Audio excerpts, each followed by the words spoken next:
ओंकार सतनाम करता पुरख निर्भौ निर्वैर अकाल मूरत आजूनी सैभं गुर प्रसाद। गौड़ी महला पंजवा। ऐसो परचो पायो करी कृपा दयाल बीठलै सतगुर मुझे बतायो। ऐसो परचो पायो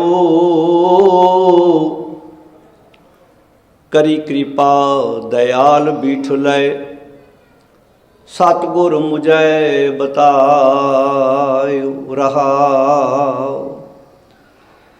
जत कत देखो तत तत तुम ही मोहे ए विश्वास होए आयो।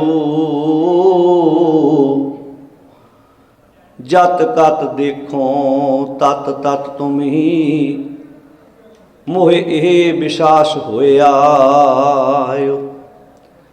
कै पै करो अरदास बेनती कै पै करो अरदास बेनती जो सुन तो है रघुरायो। लह्यो संसा बंधन गुर तोरे ता सदा सहज सुख पायो। होना सा सोई फुन होसी सुख दुख कहाँ दिखायो। खंड ब्रह्मांड का एको ठाणा खंड ब्रह्मांड का एको ठाणा गुर पर्दा खोल दिखायो। नौ निध नाम निधान एक ठाई नौ निध नाम निधान एक ठाई तो बाहर कैंठ जायो।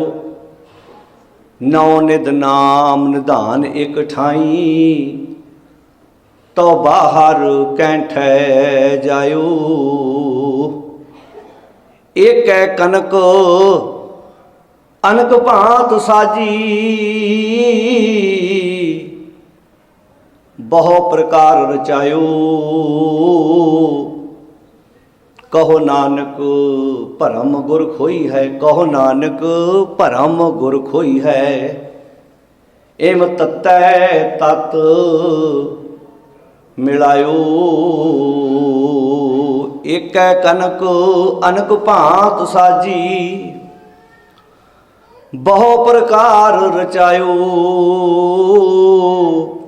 कहो नानक भरम गुर खोई है एम तत्तै तत् मिलायो।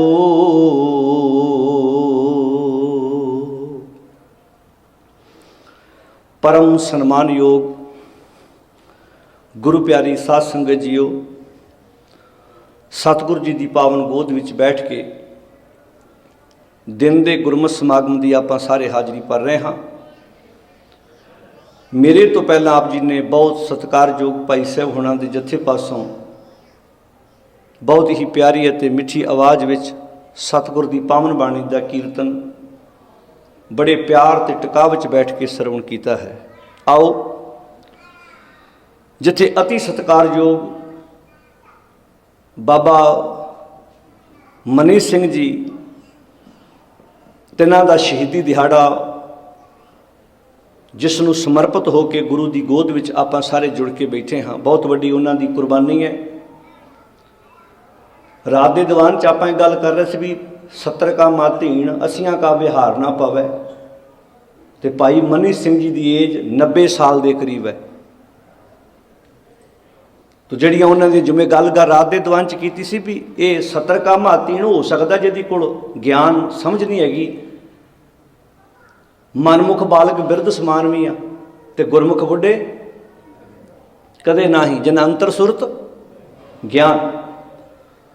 ਪਰਿਵਾਰਾਂ ਵਿੱਚ ਵੀ ਇੱਦਾਂ ਦੇ ਅਜੇ ਤੱਕ ਬਜ਼ੁਰਗ ਮੌਜੂਦ ਨੇ ਜਿਨ੍ਹਾਂ ਦੀ 90 80 ਸਾਲ ਤੋਂ ਉੱਪਰ ਉਮਰ ਹੁੰਦੀ ਹੈ, ਪਰ ਘਰ ਦੀ ਪੂਰੀ ਕਮਾਂਡ ਕਰਨ ਦੀ ਤਾਕਤ ਰੱਖਦੇ ਨੇ। ਗਾੜੀ ਬੱਚੇ ਨੂੰਹਾਂ ਪੁੱਤ ਉਹਨਾਂ ਦੀ ਰਿਸਪੈਕਟ ਕਰਦੇ ਨੇ। ਹੈਗੇ ਨੇ ਪਰਿਵਾਰ ਇੱਦਾਂ ਦੇ, ਸਾਰੇ ਇੱਕੋ ਜਿਹੇ ਨਹੀਂ ਹੈਗੇ। ਉਹਨਾਂ ਦੇ ਗਾੜੀ ਪੋਤਰੇ ਦੋਤੇ ਦੋਤੀਆਂ ਵੀ ਭੈ ਮੰਨਦੇ ਨੇ ਵੀ ਸਾਡੇ ਨਾਨਾ ਜੀ, ਸਾਡੇ ਦਾਦਾ ਜੀ, ਸਾਡੇ ਪਰਿਵਾਰ ਦੇ ਮੈਂਬਰ ਕੁਝ ਕਰਦੇ ਨੇ। ਤਾਂ ਸਾਰੀਆਂ ਐਗਜ਼ੈਂਪਲਾਂ ਸਾਰਿਆਂ ਦੇ ਉੱਤੇ ਫਿੱਟ ਨਹੀਂ ਬਹਿੰਦੀਆਂ। ਇੱਥੇ 1634 ਈਸਵੀ ਦੇ ਵਿੱਚ, ਪਹਿਲਾਂ ਤਾਂ ਪੰਜਾਬ ਹੀ ਸੀ ਸਾਰਾ, ਬਾਅਦ ਵਿੱਚ ਵੰਡ ਹੋ ਗਈ 47 'ਚ, ਹੁਣ ਉਹਨੂੰ ਪਾਕਿਸਤਾਨ ਕਹਿ ਸਕਦੇ ਹਾਂ। ਉਸ ਇਲਾਕੇ 'ਚ ਉਹਨਾਂ ਦਾ ਜਨਮ ਹੁੰਦਾ ਹੈ। ਜਿੱਥੇ ਆਪਾਂ ਬਾਣੀ ਦੀ ਵਿਚਾਰ ਕਰਨੀ, ਉੱਥੇ ਨਾਲ ਨਾਲ ਕੁਝ ਸਮਾਂ ਸਤਿਕਾਰਯੋਗ ਭਾਈ ਮਨੀ ਸਿੰਘ ਜੀ ਦੇ ਜੀਵਨ ਦੇ ਉੱਤੇ ਵੀ ਪੰਛੀ ਝਾਤ ਪਾਉਣ ਦਾ ਯਤਨ ਕਰਾਂਗੇ। ਸਾਰੀ ਸੰਗਤ ਵਿਚਾਰਾਂ ਦੀ ਆਰੰਭਤਾ ਤੋਂ ਪਹਿਲਾਂ ਬੁਲੰਦ ਆਵਾਜ਼ ਵਿੱਚ ਫਤਿਹ ਪ੍ਰਵਾਨ ਕਰੋ ਤੇ ਗੱਜ ਕੇ ਆਖੋ ਸਾਧ ਸੰਗਤ ਜੀ, ਵਾਹਿਗੁਰੂ ਜੀ ਕਾ ਖਾਲਸਾ, ਵਾਹਿਗੁਰੂ ਜੀ ਕੀ ਫਤਿਹ। ਆਓ ਇੱਕ ਵਾਰ ਸਾਰੇ ਰਲ ਕੇ ਵਿਚਾਰਾਂ ਦੀ ਸਾਂਝ ਕਰਨ ਤੋਂ ਪਹਿਲਾਂ ਸ਼ਬਦ ਦੀਆਂ ਇਹਨਾਂ ਤੁਕਾਂ ਦਾ ਪਾਠ ਕਰ ਲਈਏ, ਤਾਂ ਕਿ ਸਾਡਾ ਮਨ ਸ਼ਬਦ ਦੀ ਵਿਚਾਰ ਵਿੱਚ ਟਿਕ ਸਕੇ। ਸਾਰੀ ਸੰਗਤ ਹਾਜ਼ਰੀ ਲਵਾਓ ਜੀ ਇੱਕ ਵਾਰ। ਗਗਨ ਦਮਾਮਾ ਬਾਜਿਓ, ਗਗਨ ਦਮਾਮਾ ਬਾਜਿਓ,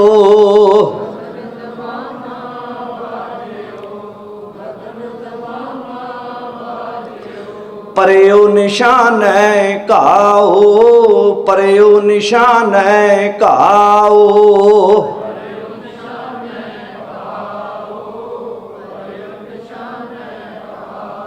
ਖੇਤ ਜੋ ਮਾਂਡਿਓ ਸੂਰਮਾ, ਖੇਤ ਜੋ ਮਾਂਡਿਓ ਸੂਰਮਾ। ਵਾਹ ਵਾਹ। ਅਬ ਜੂਝਣ ਕੋ ਦਾਓ, ਅਬ ਜੂਝਣ ਕੋ ਦਾਓ।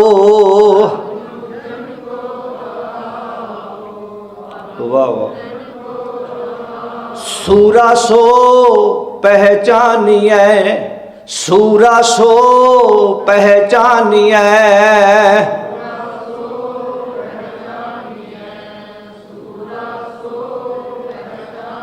जो लड़े दीन के हेत, जो लड़े दीन के हेत,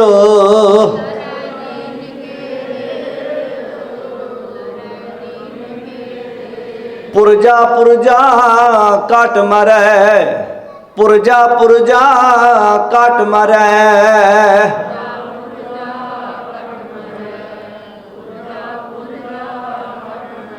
कबहू न छाड़ै खेत, कबहू न छाड़ै खेत,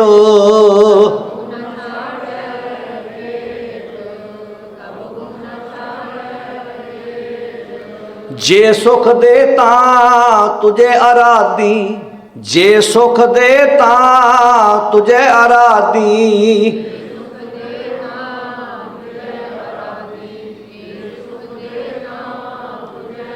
दुख भी तुझे त्याई, दुख भी तुझे त्याई।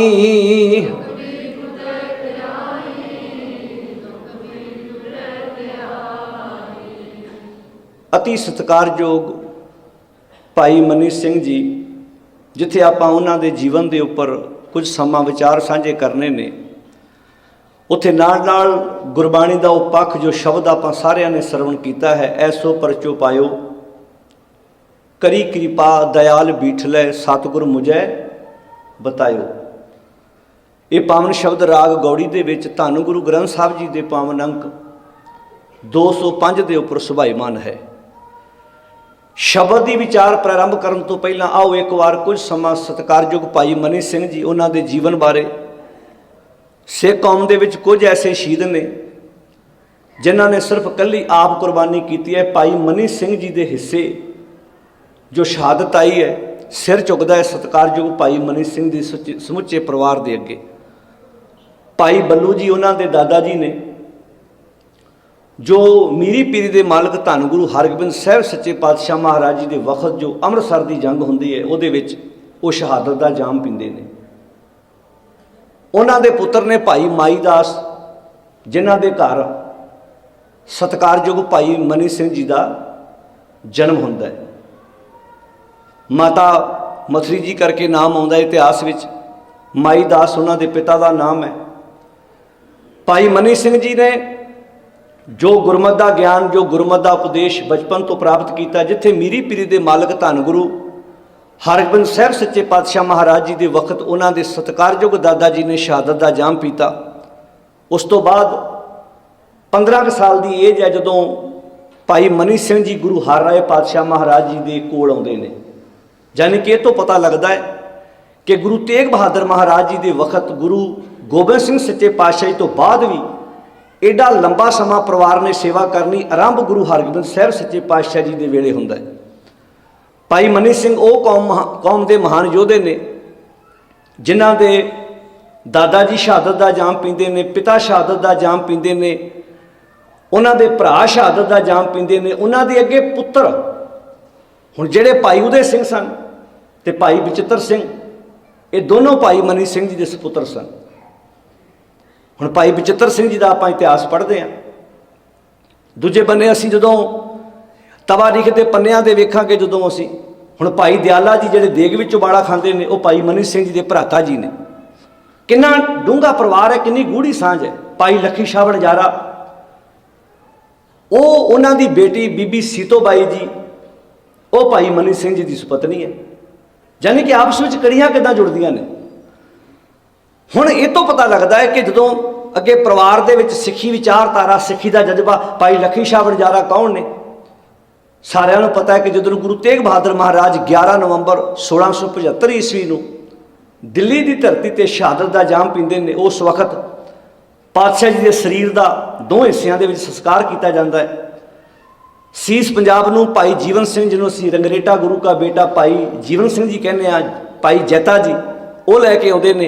ਤੇ ਧੜ ਨੂੰ ਭਾਈ ਲੱਖੀ ਸ਼ਾਹ ਵਣਜਾਰਾ ਆਪਣੇ ਘਰ ਵਿੱਚ ਰੱਖ ਕੇ ਅਗਨ ਭੇਟ ਕਰ ਦਿੰਦੇ ਨੇ ਘਰ ਨੂੰ, ਤੇ ਜਿੱਥੇ ਅੱਜ ਗੁਰਦੁਆਰਾ ਰਕਾਬਗੰਜ ਸਾਹਿਬ ਹੈ। ਹੁਣ ਡੂੰਘੀ ਸਾਂਝ ਹੈ। ਹੁਣ ਭਾਈ ਮਨੀ ਸਿੰਘ ਜੀ ਜਿਸ ਵਕਤ ਖੰਡੇ ਦੀ ਪੌਲ 1699 ਦੀ ਵਿਸਾਖੀ ਨੂੰ ਛਕਾਈ ਜਾਂਦੀ ਹੈ, ਤੇ ਇਹਨਾਂ ਦੀ ਪਤਨੀ ਯਾਨੀ ਕਿ ਬਾਬਾ ਲੱਖੀ ਸ਼ਾਹ ਵਣਜਾਰੇ ਜੀ ਦੀ ਬੇਟੀ ਸੀਤੋ ਬਾਈ ਜਦੋਂ ਖੰਡੇ ਦੀ ਪੌਲ ਲੈਂਦੇ ਨੇ, ਇਹਨਾਂ ਦਾ ਨਾਮ ਮੁੜ ਕੇ ਬੇਅੰਤ ਕੌਰ ਰੱਖਿਆ ਜਾਂਦਾ ਹੈ। ਜਦੋਂ ਅੰਮ੍ਰਿਤਸਰ ਦੀ ਸੇਵਾ ਸੰਭਾਲ ਬਾਬਾ ਮਨੀ ਸਿੰਘ ਜੀ ਨੂੰ ਦਿੱਤੀ ਜਾਂਦੀ ਹੈ, ਬਾਣੀ ਦੀ ਸਰੂਪਾਂ ਦੀ ਲਿਖਵਾਈ ਜਿੱਥੇ ਬਾਬਾ ਦੀਪ ਸਿੰਘ ਜੀ ਨੇ ਕੀਤੀ ਹੈ, ਉੱਥੇ ਸਤਿਕਾਰਯੋਗ ਭਾਈ ਮਨੀ ਸਿੰਘ ਜੀ ਨੇ ਵੀ ਕੀਤੀ ਹੈ। ਭਾਈ ਮਨੀ ਸਿੰਘ ਦਾ ਸਾਰਾ ਜੀਵਨ ਅੰਮ੍ਰਿਤਸਰ ਦਰਬਾਰ ਸਾਹਿਬ ਦੀ ਸੇਵਾ ਸੰਭਾਲ ਵਿੱਚ ਲੰਘਿਆ। ਤੇ ਆਪ ਜੀ ਨੂੰ ਪਤਾ ਹੋਏਗਾ ਜਦੋਂ ਸਰਬੱਤ ਖਾਲਸੇ ਸੱਦੇ ਜਾਂਦੇ ਸੀ, ਉੱਥੇ ਜਦੋਂ ਕੌਮ ਦੇ ਉੱਤੇ ਕੋਈ ਭੀੜਾ ਪੈਂਦੀ ਸੀ, ਕੋਈ ਫੈਸਲੇ ਲੈਣੇ ਪੈਂਦੇ ਸਨ, ਤਾਂ ਸਾਰੀਆਂ ਧਿਰਾਂ ਨੂੰ ਬੁਲਾਇਆ ਜਾਂਦਾ ਸੀ ਵੀ ਆਪਾਂ ਕੋਈ ਫੈਸਲਾ ਲੈਣ ਲੱਗੇ। ਅੰਮ੍ਰਿਤਸਰ ਦੀ ਧਰਤੀ ਤੇ ਉਸ ਵਕਤ ਅੱਜ ਵਰਗਾ ਸਮਾਂ ਨਹੀਂ ਸੀ ਵੀ ਕੈਲੰਡਰ ਹੋਣ ਤੇ ਆਪਾਂ ਕਿਹਨੂੰ ਸੱਦਾ ਪੱਤਰ ਦੇਣਾ ਹੋਵੇ। ਉਦੋਂ ਤਾਂ 2 ਸਮਿਆਂ ਤੇ ਇਕੱਠ ਕੀਤਾ ਜਾਂਦਾ ਸੀ, ਜਾਂ ਦੀਵਾਲੀ ਤੇ ਜਾਂ ਵਿਸਾਖੀ ਤੇ, ਕਿਉਂਕਿ ਸੱਦਾ ਪਹਿਲਾਂ ਦੇ ਦੇਣਾ ਵੀ ਆਹ ਇਕੱਠ ਆਪਾਂ ਦੀਵਾਲੀ ਤੇ ਕਰ ਲੱਗੇ ਹਾਂ, ਅਗਲਾ ਇਕੱਠ ਆਪਾਂ ਹੁਣ ਵਿਸਾਖੀ ਤੇ ਕਰਾਂਗੇ। ਦੀਵਾਲੀ ਤੇ ਇਕੱਠ ਕਰਨਾ ਹੈ ਅੰਮ੍ਰਿਤਸਰ ਦੀ ਧਰਤੀ ਤੇ। ਹੁਣ ਸਰਕਾਰਾਂ ਨੇ ਕਿੱਡੀ ਵੱਡੀ ਗੱਲ ਹੈ ਵੀ ਰਾਜ ਦੂਜਿਆਂ ਦਾ ਹੋਵੇ ਤੇ ਉਹਨਾਂ ਦੇ ਰਾਜ ਵਿੱਚ ਸਿੱਖ ਆਪਣਾ ਇਕੱਠ ਕਰਕੇ ਤੇ ਕੁਝ ਫੈਸਲੇ ਕਰ ਜਾਣ, ਕਿੰਨਾ ਸਿਰ ਜੋੜ ਕੇ ਬੈਠੇ ਹੋਣਗੇ। ਪਰ ਸਰਕਾਰਾਂ ਦੀਆਂ ਕੋਈ ਸ਼ਰਤਾਂ ਸਨ ਵੀ ਤੁਹਾਨੂੰ ਇਕੱਠ ਕਰਨ ਲਈ ਕੁਝ ਟੈਕਸ ਦੇਣਾ ਪਵੇਗਾ। ਭਾਈ ਮਨੀ ਸਿੰਘ ਜੀ ਨੇ ਆਖਿਆ ਠੀਕ ਹੈ, ਸਾਨੂੰ ਇਕੱਠ ਕਰਨ ਦੀ ਆਗਿਆ ਦੇ ਦਿਓ, ਅਸੀਂ ਟੈਕਸ ਤੁਹਾਡਾ ਭਰ ਦਿਆਂਗੇ। ਜਿੱਥੇ ਸਰਕਾਰ ਨੇ ਮੰਨ ਲਿਆ, ਪਰ ਨਾਲ ਸਰਕਾਰ ਦੀ ਕੁਟਨੀਤੀ ਇਹ ਸੀ ਵੀ ਜਦੋਂ ਇਹ ਇਕੱਠ ਕਰਨਗੇ, ਇਹਨਾਂ ਇਕੱਠੇ ਹੋਣਾ ਵਾ, ਆਪਾਂ ਇਹਨਾਂ 'ਤੇ ਭਾਵਾ ਬੋਲ ਦੇਵਾਂਗੇ, ਉਹ ਤਾਂ ਫੜ ਕੇ ਖਤਮ ਕਰਨੇ ਪੈਂਦੇ ਨੇ, ਇਕੱਠੇ ਖਤਮ ਕਰਨੇ ਸਾਨੂੰ ਸੌਖੇ ਹੋ ਜਾਣਗੇ। ਸਤਿਕਾਰਯੋਗ ਭਾਈ ਮਨੀ ਸਿੰਘ ਜੀ ਤੱਕ ਇਹ ਸੂਹ ਮਿਲ ਗਈ। ਯਾਨੀ ਕਿ ਜਿੱਥੇ ਉਹ ਗੁਰਦੁਆਰੇ ਦੀ ਸੇਵਾ ਸੰਭਾਲ ਕਰਨਾ ਜਾਣਦੇ ਨੇ, ਕਿੰਨੇ ਇੰਟੈਲੀਜੈਂਟ ਨੇ, ਕਿੰਨੀ ਉਹਨਾਂ ਨੂੰ ਆਪਣੇ ਪੰਥ ਪ੍ਰਤੀ ਫੈਸਲੇ ਲੈਣ ਦੀ ਸੂਝ-ਬੂਝ ਹੈ।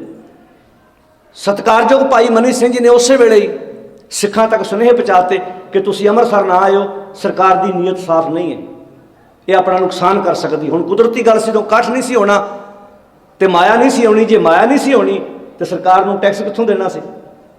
ਹੁਣ ਸਰਕਾਰ ਦੀ ਡਬਲ ਗੇਮ ਸੀ। ਉਹਨਾਂ ਕਹਿੰਦੇ ਜੀ ਟੈਕਸ ਦਿਓ, ਕਹਿੰਦੇ ਜੀ ਤੁਸੀਂ ਸਾਨੂੰ ਸਮਾਂ ਹੋਰ ਦੇ ਦਿਓ, ਅੱਗੇ ਜਦੋਂ ਅਸੀਂ ਵਿਸਾਖੀ ਤੇ ਇਕੱਠ ਕਰਾਂਗੇ ਉਦੋਂ ਤੁਹਾਨੂੰ ਟੈਕਸ ਦੇ ਦੇਵਾਂਗੇ। ਵਿਸਾਖੀ ਤੇ ਵੀ ਗੱਲ ਨਾ ਬਣੀ, ਬਹਾਨਾ ਟੈਕਸ ਦਾ ਸੀ, ਵਾਸਤਵ 'ਚ ਉਹ ਵੱਧ ਰਹੀ ਸਿੱਖਾਂ ਦੀ ਪ੍ਰਭਤਾ ਦੇ ਕਿਤੇ ਨਾ ਕਿਤੇ ਘਬਰਾਉਂਦੇ ਸਨ। ਇਹ ਜੰਗ ਤਾਂ ਸ਼ੁਰੂ ਤੋਂ ਆ, ਜਦੋਂ ਗੁਰੂ ਨਾਨਕ ਸਾਹਿਬ ਮਹਾਰਾਜ ਜੀ ਨੇ ਜੰਝੂ ਪਾਉਣ ਤੋਂ ਇਨਕਾਰ ਕੀਤਾ ਸੀ, ਤੁਸੀਂ ਕੀ ਸੋਚਦੇ ਹੋ ਉਹ ਘਰ ਜਾ ਕੇ ਸੌਂ ਗਿਆ ਹੋਏਗਾ? ਜਜਮਾਨ ਦੇ ਘਰ ਪ੍ਰਵੇਸ਼ ਕਰਨ ਦਾ ਇੱਕੋ ਤੇ ਇੱਕ ਜ਼ਰੀਆ ਸੀ ਉਹਦੇ ਕੋਲ, ਉਹ ਸੁੱਤਾ ਨਾ। ਗੁਰੂ ਨਾਨਕ ਸਾਹਿਬ ਤੋਂ ਬਾਅਦ ਉਹਨੇ ਇੰਤਜ਼ਾਰ ਕੀਤਾ ਵੀ ਅਕਸਰ ਤੇ ਇਹ ਸੰਸਾਰ ਤੋਂ ਜਾਣਗੇ, ਸਰੀਰ ਹੈ, ਵਿਨਾਸ਼ ਕਾਲ ਹੈ। ਪਰ ਉਦੋਂ ਉਹਨਾਂ ਦੀ ਹੈਰਾਨੀ ਦੀ ਹੱਦ ਨਾ ਰਹੀ ਜਦੋਂ ਗੁਰੂ ਨਾਨਕ ਸਾਹਿਬ ਜੀ ਦੀ ਜਗ੍ਹਾ ਜਦੋਂ ਆਣ ਕੇ ਧੰਨ ਗੁਰੂ ਬਾਬਾ ਲਹਿਣਾ ਜੀ, ਧੰਨ ਗੁਰੂ ਅੰਗਦ ਸਾਹਿਬ ਜੀ ਬਣ ਕੇ ਬੈਠ ਗਏ। ਉਹਨਾਂ ਆਖਿਆ ਤੇ ਕੰਮ ਖਰਾਬ ਹੋ ਗਿਆ, ਤੇ ਦੂਜਾ ਗੁਰੂ ਨਾਨਕ ਆਣ ਕੇ ਬਹਿ ਗਿਆ, ਸਾਡੀ ਤੇ ਚੱਲ ਗੱਲ ਹੀ ਨਹੀਂ। ਉਹਨਾਂ ਆਖਿਆ ਅਕਸਰ ਸਮਾਂ ਆਏਗਾ, ਰਫਤਾਰ ਚੱਲਦੇ ਗਏ। ਕਹਿੰਦੇ ਕੋਈ ਗੱਲ ਨਹੀਂ। ਜਦੋਂ ਗੁਰੂ ਅਮਰਦਾਸ ਮਹਾਰਾਜ ਆਣ ਕੇ ਉਸ ਗੱਦੀ ਦੀ ਜ਼ਿੰਮੇਵਾਰੀ ਸਾਂਭਦੇ ਨੇ ਤਾਂ ਵੀ ਗੱਲ ਨਹੀਂ ਬਣੀ। 5ਵਾਂ ਜਾਮਿਆਂ ਤੱਕ ਵਿਪਰ ਦੀ ਕੋਈ ਚਾਲ ਨਹੀਂ ਚੱਲੀ। ਪਰ ਜਦੋਂ 5 ਜਾਮਿਆਂ ਤੱਕ ਆਉਂਦਿਆਂ ਆਉਂਦਿਆਂ ਫਿਰ ਸਰਕਾਰਾਂ ਕੋਲ ਲੂਤੀਆਂ ਲਾਉਣੀਆਂ ਸ਼ੁਰੂ ਕਰਤੀਆਂ ਵੀ ਇਹ ਤੇ ਝੂਠ ਦੀ ਦੁਕਾਨ ਹੈ। ਤੁਝ ਕੇ ਜਹਾਂਗੀਰੀ ਵਿੱਚ ਜਹਾਂਗੀਰ ਆਪਣੀ ਨਿੱਜੀ ਡਾਇਰੀ ਵਿੱਚ ਲਿਖਦਾ ਹੈ ਕਿ ਗੋਇੰਦਵਾਲ ਸਾਹਿਬ ਦੀ ਧਰਤੀ ਤੇ ਇੱਕ ਝੂਠ ਦੀ ਦੁਕਾਨ ਖੁੱਲੀ ਹੈ। ਸੱਚ ਦੀ ਪੈਗਾਮ ਨੂੰ, ਸੱਚ ਦੇ ਹੱਟ ਨੂੰ ਸਮੇਂ ਦੇ ਬਾਦਸ਼ਾਹ ਝੂਠ ਦੀ ਦੁਕਾਨ ਲਿਖਣ ਤੇ ਲਿਖਾਉਣ ਵਾਲੇ ਕੌਣ ਲੋਕ ਸੀ? ਅੱਜ ਵੀ ਪਹਿਚਾਨਣ ਦੀ ਲੋੜ ਹੈ ਸਾਨੂੰ ਪਤਾ ਲੱਗੇ ਵੀ ਕਿਹਨਾਂ ਨੂੰ ਗੁਰਮਤਿ ਦੀ ਇਹ ਗੱਲ ਚੁਭਦੀ ਹੈ। ਅੱਜ ਵੇਖਣ ਦੀ ਜ਼ਰੂਰਤ ਹੈ ਵੀ ਕੌਣ ਕੌਣ ਕਿੱਥੇ ਖਲੋਤਾ ਹੈ। ਭੌਰੇ ਅਤੇ ਭੂੰਡ ਦੀ ਇੱਕੋ ਜੈਸੀ ਗੂੰਜ, ਕੰਮੀ ਪਿਆ ਪਛਾਣੀਐ ਉਹ ਭੌਰਾ ਉਹ ਭੂੰਡ। ਗੂੰਜ ਭੌਰੇ ਤੇ ਭੂੰਡ ਦੀ ਇੱਕੋ ਜਿਹੀ ਹੁੰਦੀ ਹੈ, ਕਲਰ ਵੀ ਇੱਕੋ ਜਿਹਾ ਹੁੰਦਾ ਹੈ, ਪਰ ਤੁਹਾਨੂੰ ਦੋਵਾਂ ਦੇ ਕੰਮਾਂ ਤੋਂ ਪਤਾ ਲੱਗੇਗਾ ਕਿ ਭੌਰਾ ਕਿੱਥੇ ਬਹਿੰਦਾ ਹੈ ਤੇ ਭੂੰਡ ਕਿੱਥੇ ਬਹਿੰਦਾ ਹੈ। ਭੌਰਾ ਫੁੱਲ ਦੀ ਸੁਗੰਧੀ ਤੇ ਬਹਿੰਦਾ ਤੇ ਭੂੰਡ ਗੰਦਗੀ ਦੇ ਢੇਰ ਤੇ ਬਹਿੰਦਾ। ਦੋਵੇਂ ਇੱਕੋ ਜਿਹੇ। ਜਦੋਂ ਤੱਕ ਸਿੱਖ ਪਰਖ, ਸਿੱਖ ਦਾ ਅਰਥ ਹੀ ਪਾਰਖੂ ਹੈ। ਜਿਹਨੂੰ ਪਤਾ ਹੋਵੇ ਕੀ ਗੁਰਮਤਿ ਹੈ, ਕੀ ਮਨਮਤ ਹੈ, ਕੀ ਸਹੀ ਹੈ, ਕੀ ਗਲਤ ਹੈ। ਕਿਉਂਕਿ ਗੁਰੂ ਦੁਆਰੇ ਹੋਏ ਸੋਝੀ, ਸਿੱਖ ਗੁਰਦੁਆਰਿਓਂ ਸੋਝੀ ਲੈਣ ਆਉਂਦਾ ਹੈ, ਸੋਝੀ ਦਾ ਪ੍ਰਸ਼ਾਦ ਲੈਣ ਆਉਂਦਾ ਹੈ। ਜਿੱਥੇ ਮੈਂ ਤਨ ਦੀ ਖੁਰਾਕ ਲੈਣ ਵਾਸਤੇ ਲੰਗਰ 'ਚ ਬੈਠਦਾ, ਉੱਥੇ ਮੈਂ ਮਨ ਦੀ ਤ੍ਰਿਪਤੀ ਵਾਸਤੇ ਗੁਰੂ ਦੇ ਸ਼ਬਦ ਦਾ ਲੰਗਰ ਵੀ ਛਕਣਾ ਹੈ। 2 ਲੰਗਰ ਚੱਲਦੇ ਨੇ ਗੁਰੂ ਨਾਨਕ ਸਾਹਿਬ ਜੀ ਦੇ ਘਰ ਵਿੱਚ। ਇੱਕ ਨਿੱਤ ਰਸੋਈ ਤੇਰੀ ਹੈ, ਘਿਓ ਮੈਦਾ ਖਾਣ, ਦੂਜੇ ਬੰਨੇ ਲੰਗਰ ਚੱਲਿਆ ਗੁਰ ਸ਼ਬਦ ਦਾ ਲੰਗਰ ਵੀ ਚੱਲਦਾ ਹੈ। ਤੋਂ 5 ਜਾਮਿਆਂ ਤੱਕ ਉਹਨਾਂ ਦੀ ਪੇਸ਼ ਨਹੀਂ ਗਈ। ਤਤੀ ਤਵੀ ਤੇ ਗੁਰੂ ਅਰਜਨ ਸਾਹਿਬ ਜੀ ਬੈਠ ਕੇ ਦੇਗ ਵਿੱਚ ਉਬਾੜਾ ਖਾ ਗਏ। ਉਹਨਾਂ ਆਖਿਆ ਕੋਈ ਗੱਲ ਨਹੀਂ, ਜਾਸਾ ਕਾਨੂੰਨ ਦੇ ਤਹਿਤ ਪਾਤਸ਼ਾਹ ਜੀ ਨੂੰ ਸ਼ਹਾਦਤ ਦਾ ਜਾਮ ਪੀਣਾ ਪਿਆ। ਉਸ ਤੋਂ ਬਾਅਦ ਗੁਰੂ ਹਰਗੋਬਿੰਦ ਸਾਹਿਬ ਸੱਚੇ ਪਾਤਸ਼ਾਹ ਮਹਾਰਾਜ ਜੀ ਨੇ 4 ਜੰਗਾਂ ਲੜੀਆਂ ਨੇ। 5 ਜਾਮਿਆਂ ਤੱਕ ਇੱਕ ਵੀ ਜੰਗ ਗੁਰੂ ਨਾਨਕ ਸਾਹਿਬ ਦੇ ਘਰ ਨੇ ਨਹੀਂ ਲੜੀ। ਉਹਨਾਂ ਆਖਿਆ ਆ ਜਾਓ ਫਿਰ, ਅਸੀਂ ਲੜਨਾ ਨਹੀਂ ਚਾਹੁੰਦੇ, ਪਰ ਜੇ ਤੁਸੀਂ ਸਾਰੇ ਹਥਿਆਰ ਵਰਤੋਗੇ ਤਾਂ ਤੁਹਾਨੂੰ ਇਹ ਵੀ ਕੰਮ ਕਰਨੇ ਆਉਂਦੇ ਨੇ। 5 ਜਾਮਿਆਂ ਤੱਕ ਇੱਕ ਵੀ ਜੰਗ ਨਹੀਂ ਲੜੀ। ਤੇ 5ਵੇਂ ਜਾਮੇ 'ਚ ਪਾਤਸ਼ਾਹ ਜੀ ਨੇ ਘੋੜਸਵਾਰੀ ਵੀ ਸਿੱਖ ਲਈ ਸੀ ਤੇ ਘੋੜਿਆਂ ਦਾ ਵਪਾਰ ਭਾਈ ਗੁਰਦਾਸ ਜੀ ਦੇ ਰਾਹੀਂ ਕਰਾਉਣਾ ਸ਼ੁਰੂ ਕਰ ਦਿੱਤਾ ਸੀ। ਜਿਵੇਂ ਅੱਜ ਕੋਈ ਬੰਦਾ, ਅੱਜ ਦੇ ਸਮੇਂ 'ਚ ਸਾਡੇ ਕੋਲ ਸਾਧਨ ਗੱਡੀਆਂ ਨੇ, ਉਦੋਂ ਘੋੜਿਆਂ ਦੀ ਸਵਾਰੀ ਹੁੰਦੀ ਸੀ ਤੇ ਘੋੜਿਆਂ ਦਾ ਵਪਾਰ ਕਰਨ ਵਾਲੇ ਨੂੰ ਘੋੜਿਆਂ ਦੀ ਸਵਾਰੀ ਕਰਨੀ ਵੀ ਆਉਂਦੀ ਹੈ। 5 ਜਾਮਿਆਂ ਤੱਕ ਪਾਤਸ਼ਾਹ ਜੀ ਨੇ ਘੋੜ ਸਵਾਰੀ, ਘੋੜਿਆਂ ਦਾ ਵਪਾਰ ਕਰਨਾ ਸ਼ੁਰੂ ਕਰ ਦਿੱਤਾ। ਫਿਰ ਗੁਰੂ ਹਰਗੋਬਿੰਦ ਸਾਹਿਬ ਸੱਚੇ ਪਾਤਸ਼ਾਹ ਦਾ ਵਕਤ ਆਉਂਦਾ ਹੈ, 4 ਜੰਗਾਂ ਲੜੀਆਂ ਜਾਂਦੀਆਂ ਨੇ। 2200 ਘੋੜ ਸਵਾਰ ਗੁਰੂ ਹਰ ਰਾਏ ਪਾਤਸ਼ਾਹ ਮਹਾਰਾਜ ਰੱਖਦੇ ਨੇ। ਸਮਾਂ ਆਪਣੀ ਰਫਤਾਰ ਤੁਰਿਆ ਜਾਂਦਾ ਹੈ। ਪਾਤਸ਼ਾਹ ਜੀ ਨੇ ਫਿਰ ਹੈਲਥ ਤੇ ਕੰਮ ਕੀਤਾ। ਕੀਰਤਪੁਰ ਸਾਹਿਬ ਦੀ ਧਰਤੀ ਤੇ ਏਡਾ ਵੱਡਾ ਵੈਦਖਾਨਾ, ਸਲੂਟ ਹੈ ਪਾਤਸ਼ਾਹ ਜੀ ਦੇ ਚਰਨਾਂ ਵਿੱਚ ਕਿ ਸ਼ਾਹਜਹਾਨ ਦੇ ਬੇਟੇ ਦਾਰਾ ਸ਼ਿਕੋਹ ਨੂੰ ਦੁਸ਼ਮਣਾਂ ਨੇ ਸ਼ੇਰ ਦੀ ਮੁੱਛ ਦਾ ਵਾਲ ਖਵਾਤਾ, ਬਿਮਾਰ ਹੋ ਗਿਆ। ਬਾਦਸ਼ਾਹ ਨੇ ਸਾਰੇ ਵੈਦਾਂ ਨੂੰ ਸੱਦਿਆ, ਜੀ ਇਹਦਾ ਇਲਾਜ। ਉਹਨਾਂ ਬੜਾ ਇਲਾਜ ਕੀਤਾ ਪਰ ਹੱਥ ਖੜੇ ਕਰ ਦਿੱਤੇ। ਉਹਨਾਂ ਆਖਿਆ ਜੀ ਇਹ ਬਚ ਸਕਦਾ ਤੁਹਾਡਾ ਬੇਟਾ, ਇਹਦਾ ਇਲਾਜ ਹੋ ਸਕਦਾ ਹੈ। ਇੱਕੋ ਹੈ ਭਾਰਤ ਦੇਸ਼ ਵਿੱਚ ਇੱਕ ਵੈਦਖਾਨਾ ਜਿੱਥੋਂ ਇਹਦਾ ਪ੍ਰਬੰਧ ਹੋ ਸਕਦਾ ਹੈ। ਸਿੱਖਾਂ ਨੂੰ ਜਿੰਨਾ ਮਾਣ ਕਰੀਏ ਉਹਨਾਂ ਥੋੜ੍ਹਾ ਹੈ ਕਿ ਦੇਸ਼ ਦਾ ਬਾਦਸ਼ਾਹ ਹੋਵੇ, ਜਿਵੇਂ ਅੱਜ ਦੇ ਸਮੇਂ 'ਚ ਕੋਈ ਦੇਸ਼ ਦਾ ਆਗੂ ਹੋਵੇ, ਉਹਦੇ ਘਰ 'ਚ ਕੋਈ ਬਿਮਾਰੀ ਆ ਜਾਏ ਤੇ ਵੱਡੇ ਵੱਡੇ ਡਾਕਟਰ ਤੇ ਆਪਣੇ ਉਹਦੇ ਘਰ ਹਾਜ਼ਰੀ ਲਵਾਉਣ ਚਲੇ ਜਾਣਗੇ, ਹੌਸਪੀਟਲ ਅਗਲੇ ਰੇੜ ਕੇ ਲੈ ਜਾਣਗੇ। ਘਰ ਦੇਸ਼ ਦਾ ਆਗੂ ਹੈ ਜੀ, ਕੋਈ ਮਾਮੂਲੀ ਗੱਲ ਥੋੜ੍ਹਾ। ਦੇਸ਼ ਦਾ ਬਾਦਸ਼ਾਹ ਹੋਵੇ ਤੇ ਵੱਡੇ ਵੱਡੇ ਵੈਦ ਹਕੀਮ ਉਹਦੇ ਕੋਲ ਹੋਣ, ਸਾਰੇ ਹੱਥ ਖੜੇ ਕਰ ਦਿੱਤੇ। ਉਹਨੇ ਆਖਿਆ ਜੀ ਕਿਹੜਾ ਵੈਦ ਹੈ? ਉਹਨੇ ਕਿਹਾ ਇੱਕ ਵੈਦਖਾਨਾ ਹੈ, ਉਹ ਹੈ ਕੀਰਤਪੁਰ ਸਾਹਿਬ ਦੀ ਧਰਤੀ ਤੇ ਗੁਰੂ ਹਰ ਰਾਏ ਪਾਤਸ਼ਾਹ ਜੀ ਦਾ ਵੈਦਖਾਨਾ। ਉਹਨਾਂ ਵਫਦ ਭੇਜਿਆ ਆਪਣਾ, ਸ਼ਾਹਜਹਾਨ ਨੇ, ਉੱਥੋਂ ਪ੍ਰਬੰਧ ਕੀਤਾ ਗਿਆ। ਦਾਰਾ ਸ਼ਿਕੋਹ ਬਚ ਗਿਆ, ਮੁੜ ਕੇ ਨਮਸਕਾਰ ਕਰਨ ਵਾਸਤੇ ਕੀਰਤਪੁਰ ਸਾਹਿਬ ਦੀ ਧਰਤੀ ਤੇ ਆਉਂਦਾ। ਇਹ ਤੋਂ ਪਤਾ ਲੱਗਦਾ ਜਿਹੜੀਆਂ ਅੱਜ ਗੁਰਦੁਆਰਿਆਂ ਨਾਲ ਨਿੱਕੀਆਂ ਨਿੱਕੀਆਂ ਡਿਸਪੈਂਸਰੀਆਂ, ਹੌਸਪੀਟਲ ਦਿਖਾਈ ਦਿੰਦੇ ਨੇ, ਇਹਦਾ ਨੀਂਹ ਪੱਥਰ ਕਦੀ ਗੁਰੂ ਸਾਹਿਬ ਜੀ ਨੇ ਆਪਣੇ ਕਰ ਕਮਲਾਂ ਨਾਲ ਰੱਖਿਆ ਸੀ ਕਿ ਜੇ ਕੋਈ ਸਰੀਰਕ ਰੋਗੀ ਆਵੇ ਉਹਦਾ ਇਲਾਜ ਵੈਦ ਤੇ ਡਾਕਟਰ ਕਰੇ, ਤੇ ਜੇ ਕੋਈ ਮਾਨਸਿਕ ਰੋਗੀ ਆਵੇ ਤੇ ਉਹਦਾ ਇਲਾਜ ਗੁਰੂ ਦੇ ਸ਼ਬਦ ਨਾਲ ਕੀਤਾ ਜਾਏ, ਸ਼ਬਦ ਨਾਲ ਕੀਤਾ ਜਾਏ। ਇਹਦਾ ਮਤਲਬ ਗੁਰੂ ਸਾਹਿਬ ਹੈਲਥ ਦੇ ਬਾਰੇ ਕਿੱਡਾ ਵੱਡਾ ਉਹਨਾਂ ਦਾ ਪ੍ਰਬੰਧ ਹੋਏਗਾ। ਦਰਖਤਾਂ ਦੀ ਗੱਲ, ਜਿਹੜੀ ਅਸੀਂ ਵਾਤਾਵਰਣ ਦੀ, ਕਿ ਤੁਸੀਂ ਜਿਹੜੀਆਂ ਕੰਟਰੀਆਂ 'ਚ ਬੈਠੇ ਜੇ, ਦਰਖਤ ਕਿੰਨੇ ਨੇ, ਹਵਾ ਸਾਫ਼ ਹੋਊ, ਦਰਖਤ ਮਨੁੱਖ ਦਾ ਮਿੱਤਰ ਹੈ। ਕਦੀ ਪਾਤਸ਼ਾਹ ਜੀ ਨੇ ਇਹ ਦਰਖਤ ਲਵਾਏ, ਲੋਕਾਂ ਨੂੰ ਦੱਸਿਆ ਕਿ ਵਾਤਾਵਰਣ ਸਾਫ਼ ਹੋਏਗਾ। ਜਿੱਥੇ ਗੁਰੂ ਪਾਤਸ਼ਾਹ ਜੀ ਅਧਿਆਤਮਕਵਾਦ ਦੀ ਗੱਲ ਕਰਦੇ ਨੇ, ਉੱਥੇ ਸਮਾਜ ਵਿੱਚ ਲੋਕਾਂ ਨੂੰ ਰਹਿਣਾ ਵੀ ਸਿਖਾਉਂਦੇ ਨੇ। ਉਜਾੜਨਾ ਬਹੁਤ ਸੌਖਾ ਹੁੰਦਾ ਹੈ, ਵਸਣ ਦੇ ਤਰੀਕੇ ਕੋਈ ਵਿਰਲਾ ਵਿਰਲਾ ਦੱਸਦਾ ਹੈ। ਗੁਰੂ ਨਾਨਕ ਲੜਾਈ ਪਾਉਣੀ ਬਹੁਤ ਸੌਖੀ ਹੈ, ਲੜਾਈਆਂ ਨੂੰ ਹਟਾਉਣ ਵਾਲੇ ਕੋਈ ਵਿਰਲੇ ਸੂਰਮੇ ਹੁੰਦੇ ਨੇ। ਪਾਤਸ਼ਾਹ ਜੀ ਕਦੀ ਆਪਾਂ ਕਹਿ ਦਿੰਦੇ 14 ਜੰਗਾਂ ਲੜੀਆਂ, ਪਾਤਸ਼ਾਹ ਜੀ ਲੜਨਾ ਨਹੀਂ ਸੀ ਚਾਹੁੰਦੇ। ਜਦੋਂ ਗੱਲ ਪੈਂਦੀ ਸੀ ਲੜਾਈ ਫੇਰ ਮੁਕਾਬਲਾ ਕਰਦੇ ਸੀ। ਜੇ ਲੜਨਾ ਚਾਹੁੰਦੇ ਤੇ ਅਨੰਦਪੁਰ ਸਾਹਿਬ ਕਦੀ ਗੁਰੂ ਗੋਬਿੰਦ ਸਿੰਘ ਮਹਾਰਾਜ ਨਾਲ ਛੱਡਦੇ। ਜਦੋਂ ਚੜ੍ਹ ਕੇ ਆਏ ਨੇ ਫੇਰ ਚਮਕੌਰ ਸਾਹਿਬ ਦੀ ਗੜੀ ਜੰਗ ਹੁੰਦੀ ਹੈ। ਗੁਰੂ ਸਾਹਿਬ ਕੋਈ ਆਪਣਾ ਨੁਕਸਾਨ, ਗੁਰੂ ਸਾਹਿਬ ਤਾਂ ਰਾਜਿਆਂ ਦੇ ਵਿੱਚ ਪੈ ਪੈ ਕੇ ਲੜਾਈਆਂ ਮੁਕਾਉਂਦੇ ਨੇ। ਗੁਰੂ ਤੇਗ ਬਹਾਦਰ ਮਹਾਰਾਜ ਅਸਾਮ ਦੇ ਇਲਾਕੇ 'ਚ ਕੀ ਲੈਣ ਗਏ ਸੀ? ਰਾਜਿਆਂ ਦੀਆਂ ਲੜਾਈਆਂ ਮੁਕਾਉਣ ਗਏ ਸੀ। ਉਹਨਾਂ ਨੂੰ ਪਤਾ ਸੀ ਕਿ ਜਦੋਂ ਦੋ ਧਿਰਾਂ ਲੜਦੀਆਂ ਨੇ ਰਾਜਾ ਸੇਫ ਰਹਿ ਜਾਂਦਾ, ਮਰਦੇ ਆਮ ਮਾਵਾਂ ਦੇ ਪੁੱਤ ਨੇ। ਇਹ ਹਮਦਰਦੀ ਹੌਲੀ ਹੌਲੀ ਲੋਕਾਂ ਦੀ ਗੁਰੂ ਨਾਲ ਜੁੜਦੀ ਗਈ। ਘਰ ਘਰ 'ਚ ਗੁਰੂ ਦੀ ਚਰਚਾ ਹੋਣ ਲੱਗੀ, ਗੁਰੂ ਦੀ ਤਾਰੀਫ ਕਰਨ ਲੱਗੇ ਲੋਕ, ਤੜਾ ਤੜ ਸਿੱਖੀ ਦੇ ਦਾਇਰੇ ਵਿੱਚ ਆਉਣ ਲੱਗੇ, ਸਿੱਖੀ ਵਿਚਾਰਧਾਰਾ ਦੇ ਝੰਡੇ ਥੱਲੇ ਆਉਣ ਲੱਗੇ। ਲੋਕਾਂ ਨੂੰ ਪਤਾ ਲੱਗਾ ਯਾਰ ਕੋਈ ਰਹਿਬਰ ਦੁਨੀਆ ਦੇ ਉੱਤੇ ਸਾਡੀ ਤਰ੍ਹਾਂ ਆਮ ਸਮਾਜ ਵੀ ਤੁਰਿਆ ਫਿਰਦਾ, ਆਓ ਰਲ ਕੇ ਆਪਾਂ ਇਸ ਕਾਫਲੇ ਦਾ ਹਿੱਸਾ ਬਣੀਏ।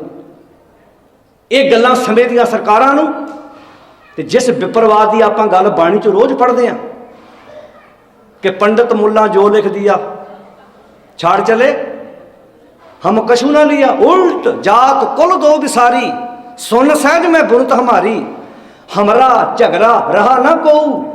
पंडित मुल्ला बोलो प्यारे जी, पंडित मुल्ला छाड़े दो। वो जेड़े शब्द सी ये शब्द चुभदे सी अगलियां नूं, वो फिर हमले कर करके आउंदे सी, बहाने बना बना के आउंदे सी भी इस विचारधारा नूं नप दिओ, ये बाहर ना दुनिया के सामने जावे। जे विचारधारा दुनिया सामने चलेगी तो हर इंसान को सोझी आ जाएगी। हर जेड़े इंसान दूजियां तो नफरत करते सी, आम धार्मिक स्थान ते किसी आम बंदे नूं कई वारी आउण दी आग्या नहीं सी। एको स्थान सी जिथे कहा जाता सी खत्तरी ब्राह्मण सूद वैश उपदेश चौं वर्णा को साझा, जिथे उपदेश चौं वर्णा वास्ते साझा है। तो हजूर पिता महाराज जी ने यह पैगाम ये सिक्ख्या सारिਆਂ ਦੀ ਸਾਂਝੀ कर दी। तो जो असी गुरुदेव जी के इन्हां अमोलक बचनों को ध्यान नाल पढ़ते हैं तो गल समझ आती है कि जिंदगी जीवन का तरीका की है। तो सत्कारयोग भाई मनी सिंह जी जो अपनी जिंदगी के विच ये गुण अपनाए, उन्होंने दरबार साहब की सेवा संभाल की। उस तो बाद जदों दो इकट्ठ जिहड़े सी वो इकट्ठ हो ना सके, उसका कारण सी कि उन्होंने ये गल्लां चुभदियां सी। पातशाह जी ने अपना जो उन्होंने ज्ञान दिता, उपदेश दिता, जिंदगी जीवन का तरीका बख्शिश किया। पातशाह जी के उन्होंने राहां ते तुरदियां अपना आप अपना शरीर लेखे ला गए, पर उन्होंने पिछे कदम नहीं पुटिया। ये सानू गुरु पातशाह जी के महान उपदेश, जिधर भी वेखदा उधर मैनू वो मालिक दिखाई दिंदा है। ऐसो परचो पायो करी कृपा दयाल बीठले, मेरे ते उस दयालु वैगुरू ने परमात्मा ने इहो जी कृपा की, इदां तुठिया कि हुण जिधर मैं वेखदा उधर ही मैनू मेरा मालिक दिखाई दिंदा है। करी कृपा दयाल बीठले सतगुर मुझे बतायो। तुसीं अपनी जिंदगी कभी नोट करना, इदां हज़ारां मनुख आपां नूं अपनी जिंदगी विच रोज़ आपां तुरदे हां, सवेरे घरों निकलदे हां, आपां नूं मिलदे ने, पर जिहड़े इंसान नाल साडी सांझ होवे ना उहनूं मिलण दा साडा तरीका होर हुंदा है। उहनूं असीं इदां पुछदे हां, होर परिवार दा की हाल है, बच्चे किदां ने, पापा जी ठीक ने, असीं इदां नां लै लै के बुलाउने उहनां नूं। क्यों? क्योंकि साडी परिचय हुंदी उहनां नाल। आम बंदे नूं सानूं पता नहीं। जिदन साड़ी परमात्मा ना प्रीति होगी ना, जिवें आपां कहने परचा शब्द का पूजा काल की, परचा शब्द का ते दीदार। अज साडे झगड़े पता क्यों ने? जो मैं 25 सालों के तजर्बे जो दसन लगा कि साड़ी बाकी सारियां ना प्रीति हो गई, गुरु ग्रंथ साहब नाल साड़ी प्रीति है नहीं। गुरु ग्रंथ साहब जी लड़ाइयां मुकाउंदे ने, लड़ाइयां वधाउंदे नहीं। मान लो मेरी किसी नाल विचार नहीं मिलती, मैं कहांगा भाई तुहाडे घर टीवी लगा 500 चैनल आउंदे ने, तुहाडे कोल राइट है, रिमोट तुहाडे हत्थ विच है, तुसीं जिहड़ा तुहानूं चैनल पसंद नहीं तुसीं चैनल चेंज कर दिओ। सौखा तरीका, सौखा तरीका। जे किसी के विचार नहीं किसी नाल मिलते, ये शुरू तो चलदा आया। आपां अपनी जिंदगी च कसूर बनाया भी असीं किसी का कभी विरोध करने वास्ते नहीं गए। असीं कहने असीं अपने विचार देने नाले तुसीं दो दीवान सुने ने, नैट ते वीडियो पई, असीं गुरबाणी की गल करते हैं। अज सब तो वड्डी समस्या कि गुरु ग्रंथ साहब जी की गल करन ते भी अगले पाबंदियां ला रहे हैं। इहो वजह कि अज प्रचारक हौली हौली समझौतावादी हो गए। वो कहते छड्डो जी लिफाफा लाओ, दे तारी बाबियां दी तारीफां करो, किसी नूं चंगा ना कहो, किसी नूं माड़ा ना कहो, अपनी गल कह जाओ, जिद्दां अगला सुनना चाहुंदा उदां उहनूं सुणा दिओ। जे वो किसी मठी नूं मंनदा उहनूं कहो तूं भी ठीक है, जे वो किसी देहधारी बाबे नूं मंनदा उहनूं कह दो तूं भी ठीक आ, जे वो किसी होर ग्रंथ नूं मंनदा उहनूं कह दो तूं भी ठीक आ। अज तक गुरु ग्रंथ साहब नूं गुरु कहण दे उत्ते भी मुश्किल है। जे असीं इन्ना ही कह दईए ना भी साडा गुरु पूरा है, मैं अपने गुरु की हजूरी च एक शब्द बोलदा अपमान असीं नहीं करते, अपमान ये लोग करते जिहड़े गुरु नूं अधूरा कहंदे ने। असीं तां अपनी जिंदगी 'च प्रण किया भी साडा गुरु सर्व कला समर्थ है, ये संत भी बना सकता ते सिपाही भी बना सकता।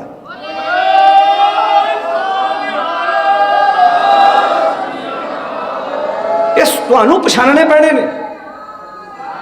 बाकी मैं तुसीं तो चलो अज आपां इत्थे बैठे न्यूयॉर्क, कल नूं मैं अगे चले जाना। मैं इहो ਜਿਹੇ लोगों की परवाह नहीं करता। असीं तां रोज़ पंजाब 'च विचरदे हां, सानूं नित टक्करदे ने। जे असीं डरन वाले हुंदे ते हुण नूं असीं घर बह जांदे।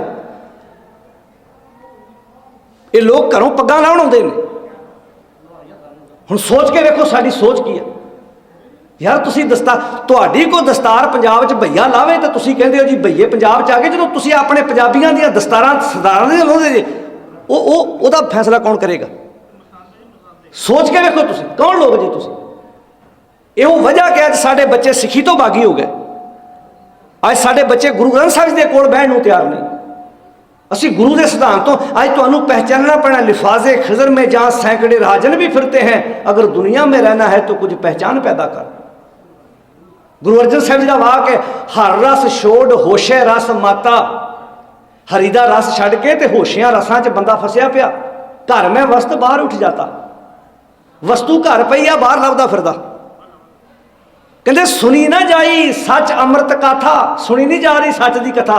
रार करत झूठी लग गाथा, लड़ाइयां पाउंदा झूठियां कथा कहानियां दे पिछे लग के। मेरा गुनाह पता की साध संगत जी, मेरी जुबान तो अज तक किसी की तारीफ नहीं निकली गुरु ग्रंथ साहिब तो बिना। बस मेरा गुनाह है होई आ, दस दिओ मैं गलत हाँ,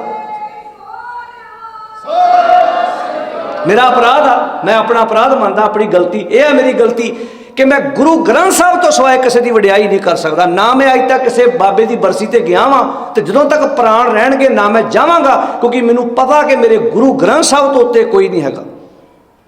आ गुनाह है मेरा। मैं धन्नवाद करदा इन्हां वीरां दा कि जिहड़े अज सच नाल खलोते ने। फैसला करना पैना सानूं भी तुसीं किस बन्ने खलोना चाहुंदे हो। अगे ते साडा नौजवान वर्ग किद्दां पखंडवाद ने घेरा पाया होया सानूं। गुरु ग्रंथ साहिब के बराबर यार गद्दियां ला के पैरों ते मत्थे टिकाए जा रहे, उदों तुहाडी अंदर दी गुरमत तुहानूं हलूणा नहीं दिंदी। गुरु ग्रंथ साहिब के बराबर गदेले ते आसन ला के पैरों ते मत्थे टिकाउण वाले आ जाने तन वो प्रवान ने, ते कोई गुरु ग्रंथ साहिब की गल करने वाला आ जाए तो समस्या खड़ी हो जाती है। साडा गुनाह एक है कि असीं पातशाह की गल करते हैं। हुण शब्द की है, सुनी ना जाई सच अमृत कथा। सुनी नहीं जा रही सच की अमृत कथा, रार करत झूठी लग गाथा। तुहानूं लगदा नहीं साडियां इन्हां लड़ाइयां करके बच्चे माँ बाप नूं कहंदे ने तुसीं गुरुद्वारे चल जाओ जी, उत्थे लड़ाई हो पैणी, असीं जाके उत्थे की करना है। आ है कारण। एक बने कमेटियां कैंप लवा रही ने कि बच्चे आउण यार उन्होंने गुरमत सिखाइए, दूजे बने तुसीं बच्चों का मनोबल देख रहे जी, लड़ाइयां दे माहौल बना के बैठे जे। तुसीं ये सिखाओ हर बंदे नूं अपने विचार रखण दा हक है, विचार दुनिया च दिओ। मैं दिल्ली बंगला साहब भी ये गल कही सी कि जिन्नियां भी जथेबंदियां ने ना, हर जथेबंदी के प्रचारक नूं 5-5 दिन टाइम दे दो, संगत फैसला कर लेगी किहड़ी गल गुरमत के मुताबक है ते किहड़ी गुरमत तो उल्ट है। तो समस्या पता की इन्हां नूं, उन्होंने ये पता भी साडे ते बाबे बोली जाणगे, ठीक है साडे पर जदों इन्हां दे बोलणे ने, इन्हां ने गल बाणी दी करनी आ ते बाणी दी गल लोकां नूं समझ आ जाणी। इस करके इन्हां नूं बोलण ही ना दिओ, ना ये बोलणगे, ना संगत सामने मैसेज आएगा, ना संगत सुचेत होएगी। दर दर दे उत्ते मत्थे टेकण वाले समाज विच पैदा हुंदे रहण। जिद्दण साडा गुरु ना परिचय हो गया ना, हुण शब्द की है ऐसो परचो पायो। मेरा इदां दा गुरु नाल परिचय हो गया। 730 नंबर अंक ते शब्द है धन गुरु। जदों असीं गुरु ग्रंथ साहिब जी की बाणी पढ़ते हैं ना, तुसीं शब्द बहुत बारी सुनिया होना, जोग ना खिंथ है, जोग ना डंडा है, जोग ना भस्म चढ़ाई है, जोग ना मुंदी मूंड मुंडाया, जोग ना सिंगी वाई है, अंजन माहे निरंजन रही है, जोग जुगत इम पाई है, गली जोग ना होई एक दृष्ट कर समसर जाने, जोगी कही है सोई। जोग ना बाहर मड़ी मसाणी, जोग ना ताड़ी लाई है, जोग ना देश दसंतर पवे। हुण जोग दा अर्थ पता की हुंदा है? जोग दा अर्थ है मिलना, मिलाप, ते जोगी दा अर्थ है जिहड़ा मिलाप लई तुरिया होया है। दो शब्द ने जोग ते जोगी। गुरु पातशाह जी कहंदे जोग ना बाहर मड़ी मसाणी, रब दा मिलाप बाहर जाके मड़ियां मसाणा ते मत्थे टेकिया नहीं होना। जोग ना ताड़ी लाई है, ताड़ी दा अर्थ है समाधि लाउणी। इदां आ तुहाडे सामने ऊपर आ रहा स्क्रीन ते पढ़ लो भावें। जोग ना बाहर मड़ी मसाणी, जोग ना ते ताड़ी दे अर्थ पढ़ लो, ताड़ी दा अर्थ समाधि लाउणी। ਪਾਤਸ਼ਾਹ ਜੀ ਕਹਿੰਦੇ ਨੇ ਸਮਾਧੀਆਂ ਲਾਇਆ ਵੀ ਰੱਬ ਦੀ ਪ੍ਰਾਪਤੀ। ਜਦੋਂ ਬਾਹਰੋਂ ਆਇਆ ਹਮਲਾਵਰ ਭਾਰਤ ਦੇਸ਼ ਵਿੱਚ, ਸਮਾਧੀਆਂ ਲਾਉਣ ਵਾਲੇ ਕਿੰਨੇ ਸੀ? ਕੋਈ ਸਰੀਰ ਤੇ ਸਵਾਹ ਮਲ ਕੇ ਬੈਠਾ ਸੀ, ਕੋਈ ਪੁੱਠਾ ਲਟਕ ਰਿਹਾ ਸੀ, ਕੋਈ ਚਲੀਏ ਕੱਟ ਰਿਹਾ ਸੀ, ਕੋਈ ਸਮਾਧੀਆਂ ਲਾ ਕੇ ਬੈਠਾ ਸੀ। ਬਾਹਰੋਂ ਆਏ ਹਮਲਾਵਰ ਦਾ ਮੁਕਾਬਲਾ ਕਿਸੇ ਸਮਾਧੀ ਲਾਉਣ ਵਾਲੇ ਨੇ ਕੀਤਾ? ਉੱਥੇ ਤਾਂ ਬੰਦ ਕਟਾ ਲਿਆ, ਖੋਪਰ ਲੁਹਾ ਰਿਹਾ, ਮੈਦਾਨੇ ਜਗ ਵਿੱਚ ਜੂਝੇ ਗੁਰੂ ਕੇ ਪਿਆਰੇ। ਯਾਦ ਰੱਖਣਾ, ਜਿੰਨਾ ਵੀ ਇਤਿਹਾਸ ਹੈ, ਜਿੰਨੀਆਂ ਵੀ ਬਾਹਰਲੀਆਂ ਘਟਨਾਵਾਂ ਨੇ, ਉਹਨਾਂ ਘਟਨਾਵਾਂ ਦੀ ਇੱਕੋ ਇੱਕ ਕਸਵੱਟੀ ਹੈ ਸਾਡੇ ਕੋਲ, ਧੰਨ ਸ੍ਰੀ ਗੁਰੂ ਗ੍ਰੰਥ ਸਾਹਿਬ ਜੀ ਮਹਾਰਾਜ ਦੀ ਬਾਣੀ। ਬਾਣੀ ਕਸਵੱਟੀ ਹੈ। ਕੱਲ੍ਹ ਨੂੰ ਕੋਈ ਸਾਨੂੰ ਕਵੇ ਜੀ ਆਓ ਆਪਾਂ ਸਮਾਧੀਆਂ ਲਾਈਏ, ਤੇ ਅਸੀਂ ਬਾਣੀ 'ਚੋਂ ਪੜਾਂਗੇ। ਬਾਣੀ 'ਚ ਲਿਖਿਆ ਕਿ ਜੋਗ ਨਾ ਬਾਹਰ ਮੜੀ ਮਸਾਣੀ, ਜੋਗ ਨਾ ਤਾੜੀ ਲਾਈਐ। ਤਾੜੀ ਦਾ ਅਰਥ ਕੀ ਆ? ਸਮਾਧੀ ਲਾਉਣੀ। ਕਿ ਸਮਾਧੀਆਂ ਲਾਇਆ। ਹੁਣ ਤੁਸੀਂ ਗ੍ਰਸਤੀ ਬੰਦੇ ਜੇ, ਕਿਉਂ ਸਾਧ ਸੰਗਤ ਜੀ? ਤੁਸੀਂ ਆਪਣਾ ਕੰਮ ਕਾਰ ਕਰਨਾ, ਬਾਣੀ ਦਾ ਨਾਮ ਜਪਣ ਦੀ ਸਿੱਧੀ ਡੈਫੀਨੇਸ਼ਨ ਆ ਵੀ ਊਠਤ ਬੈਠਤ ਸੋਵਤ ਧਿਆਈਐ, ਮਾਰਗ ਚਲਤ ਹਰੇ ਹਰ ਗਾਈਐ। ਤੁਸੀਂ ਕੰਮ ਕਾਰ ਕਰਦੇ ਆ, ਬੱਸ ਚਲਾਉਂਦੇ ਆ, ਟਰੱਕ ਚਲਾਉਂਦੇ ਆ, ਦੁਕਾਨ ਤੇ ਕੰਮ ਕਰਦੇ ਆ, ਜਿੱਥੇ ਵੀ ਤੁਸੀਂ ਕੰਮ ਕਰੋ, ਹੱਥ ਪੈਰ ਕੰਮ ਕਰਦੇ ਹੋਣ ਤੇ ਸੁਰਤ ਮੇਰੀ ਵਾਹਿਗੁਰੂ ਪ੍ਰਮਾਤਮਾ ਨਾਲ ਜੁੜੀ ਹੋਵੇ। ਹਾਥ ਪਾਉ ਕਰ ਕੰਮ ਸਭ। ਇੰਨਾ ਸੌਖਾ ਰਾਹ ਯਾਰ ਦੱਸਿਆ ਗੁਰੂ ਸਾਹਿਬ ਨੇ, ਤੇ ਰਾਹ ਹੀ ਸੌਖਾ ਦੱਸ ਦਿੱਤਾ। ਹੁਣ ਇਸੇ ਰਾਹ ਤੋਂ ਕਈਆਂ ਨੂੰ ਸਮੱਸਿਆ ਸੀ ਵੀ ਜੇ ਦੁਨੀਆ ਨੂੰ ਸੌਖੇ ਰਾਹ ਦੀ ਸਮਝ ਲੱਗ ਗਈ ਤੇ ਸਾਡੀ ਦੁਕਾਨਦਾਰੀ ਬੰਦ ਹੋ ਜਾਣੀ ਹੈ।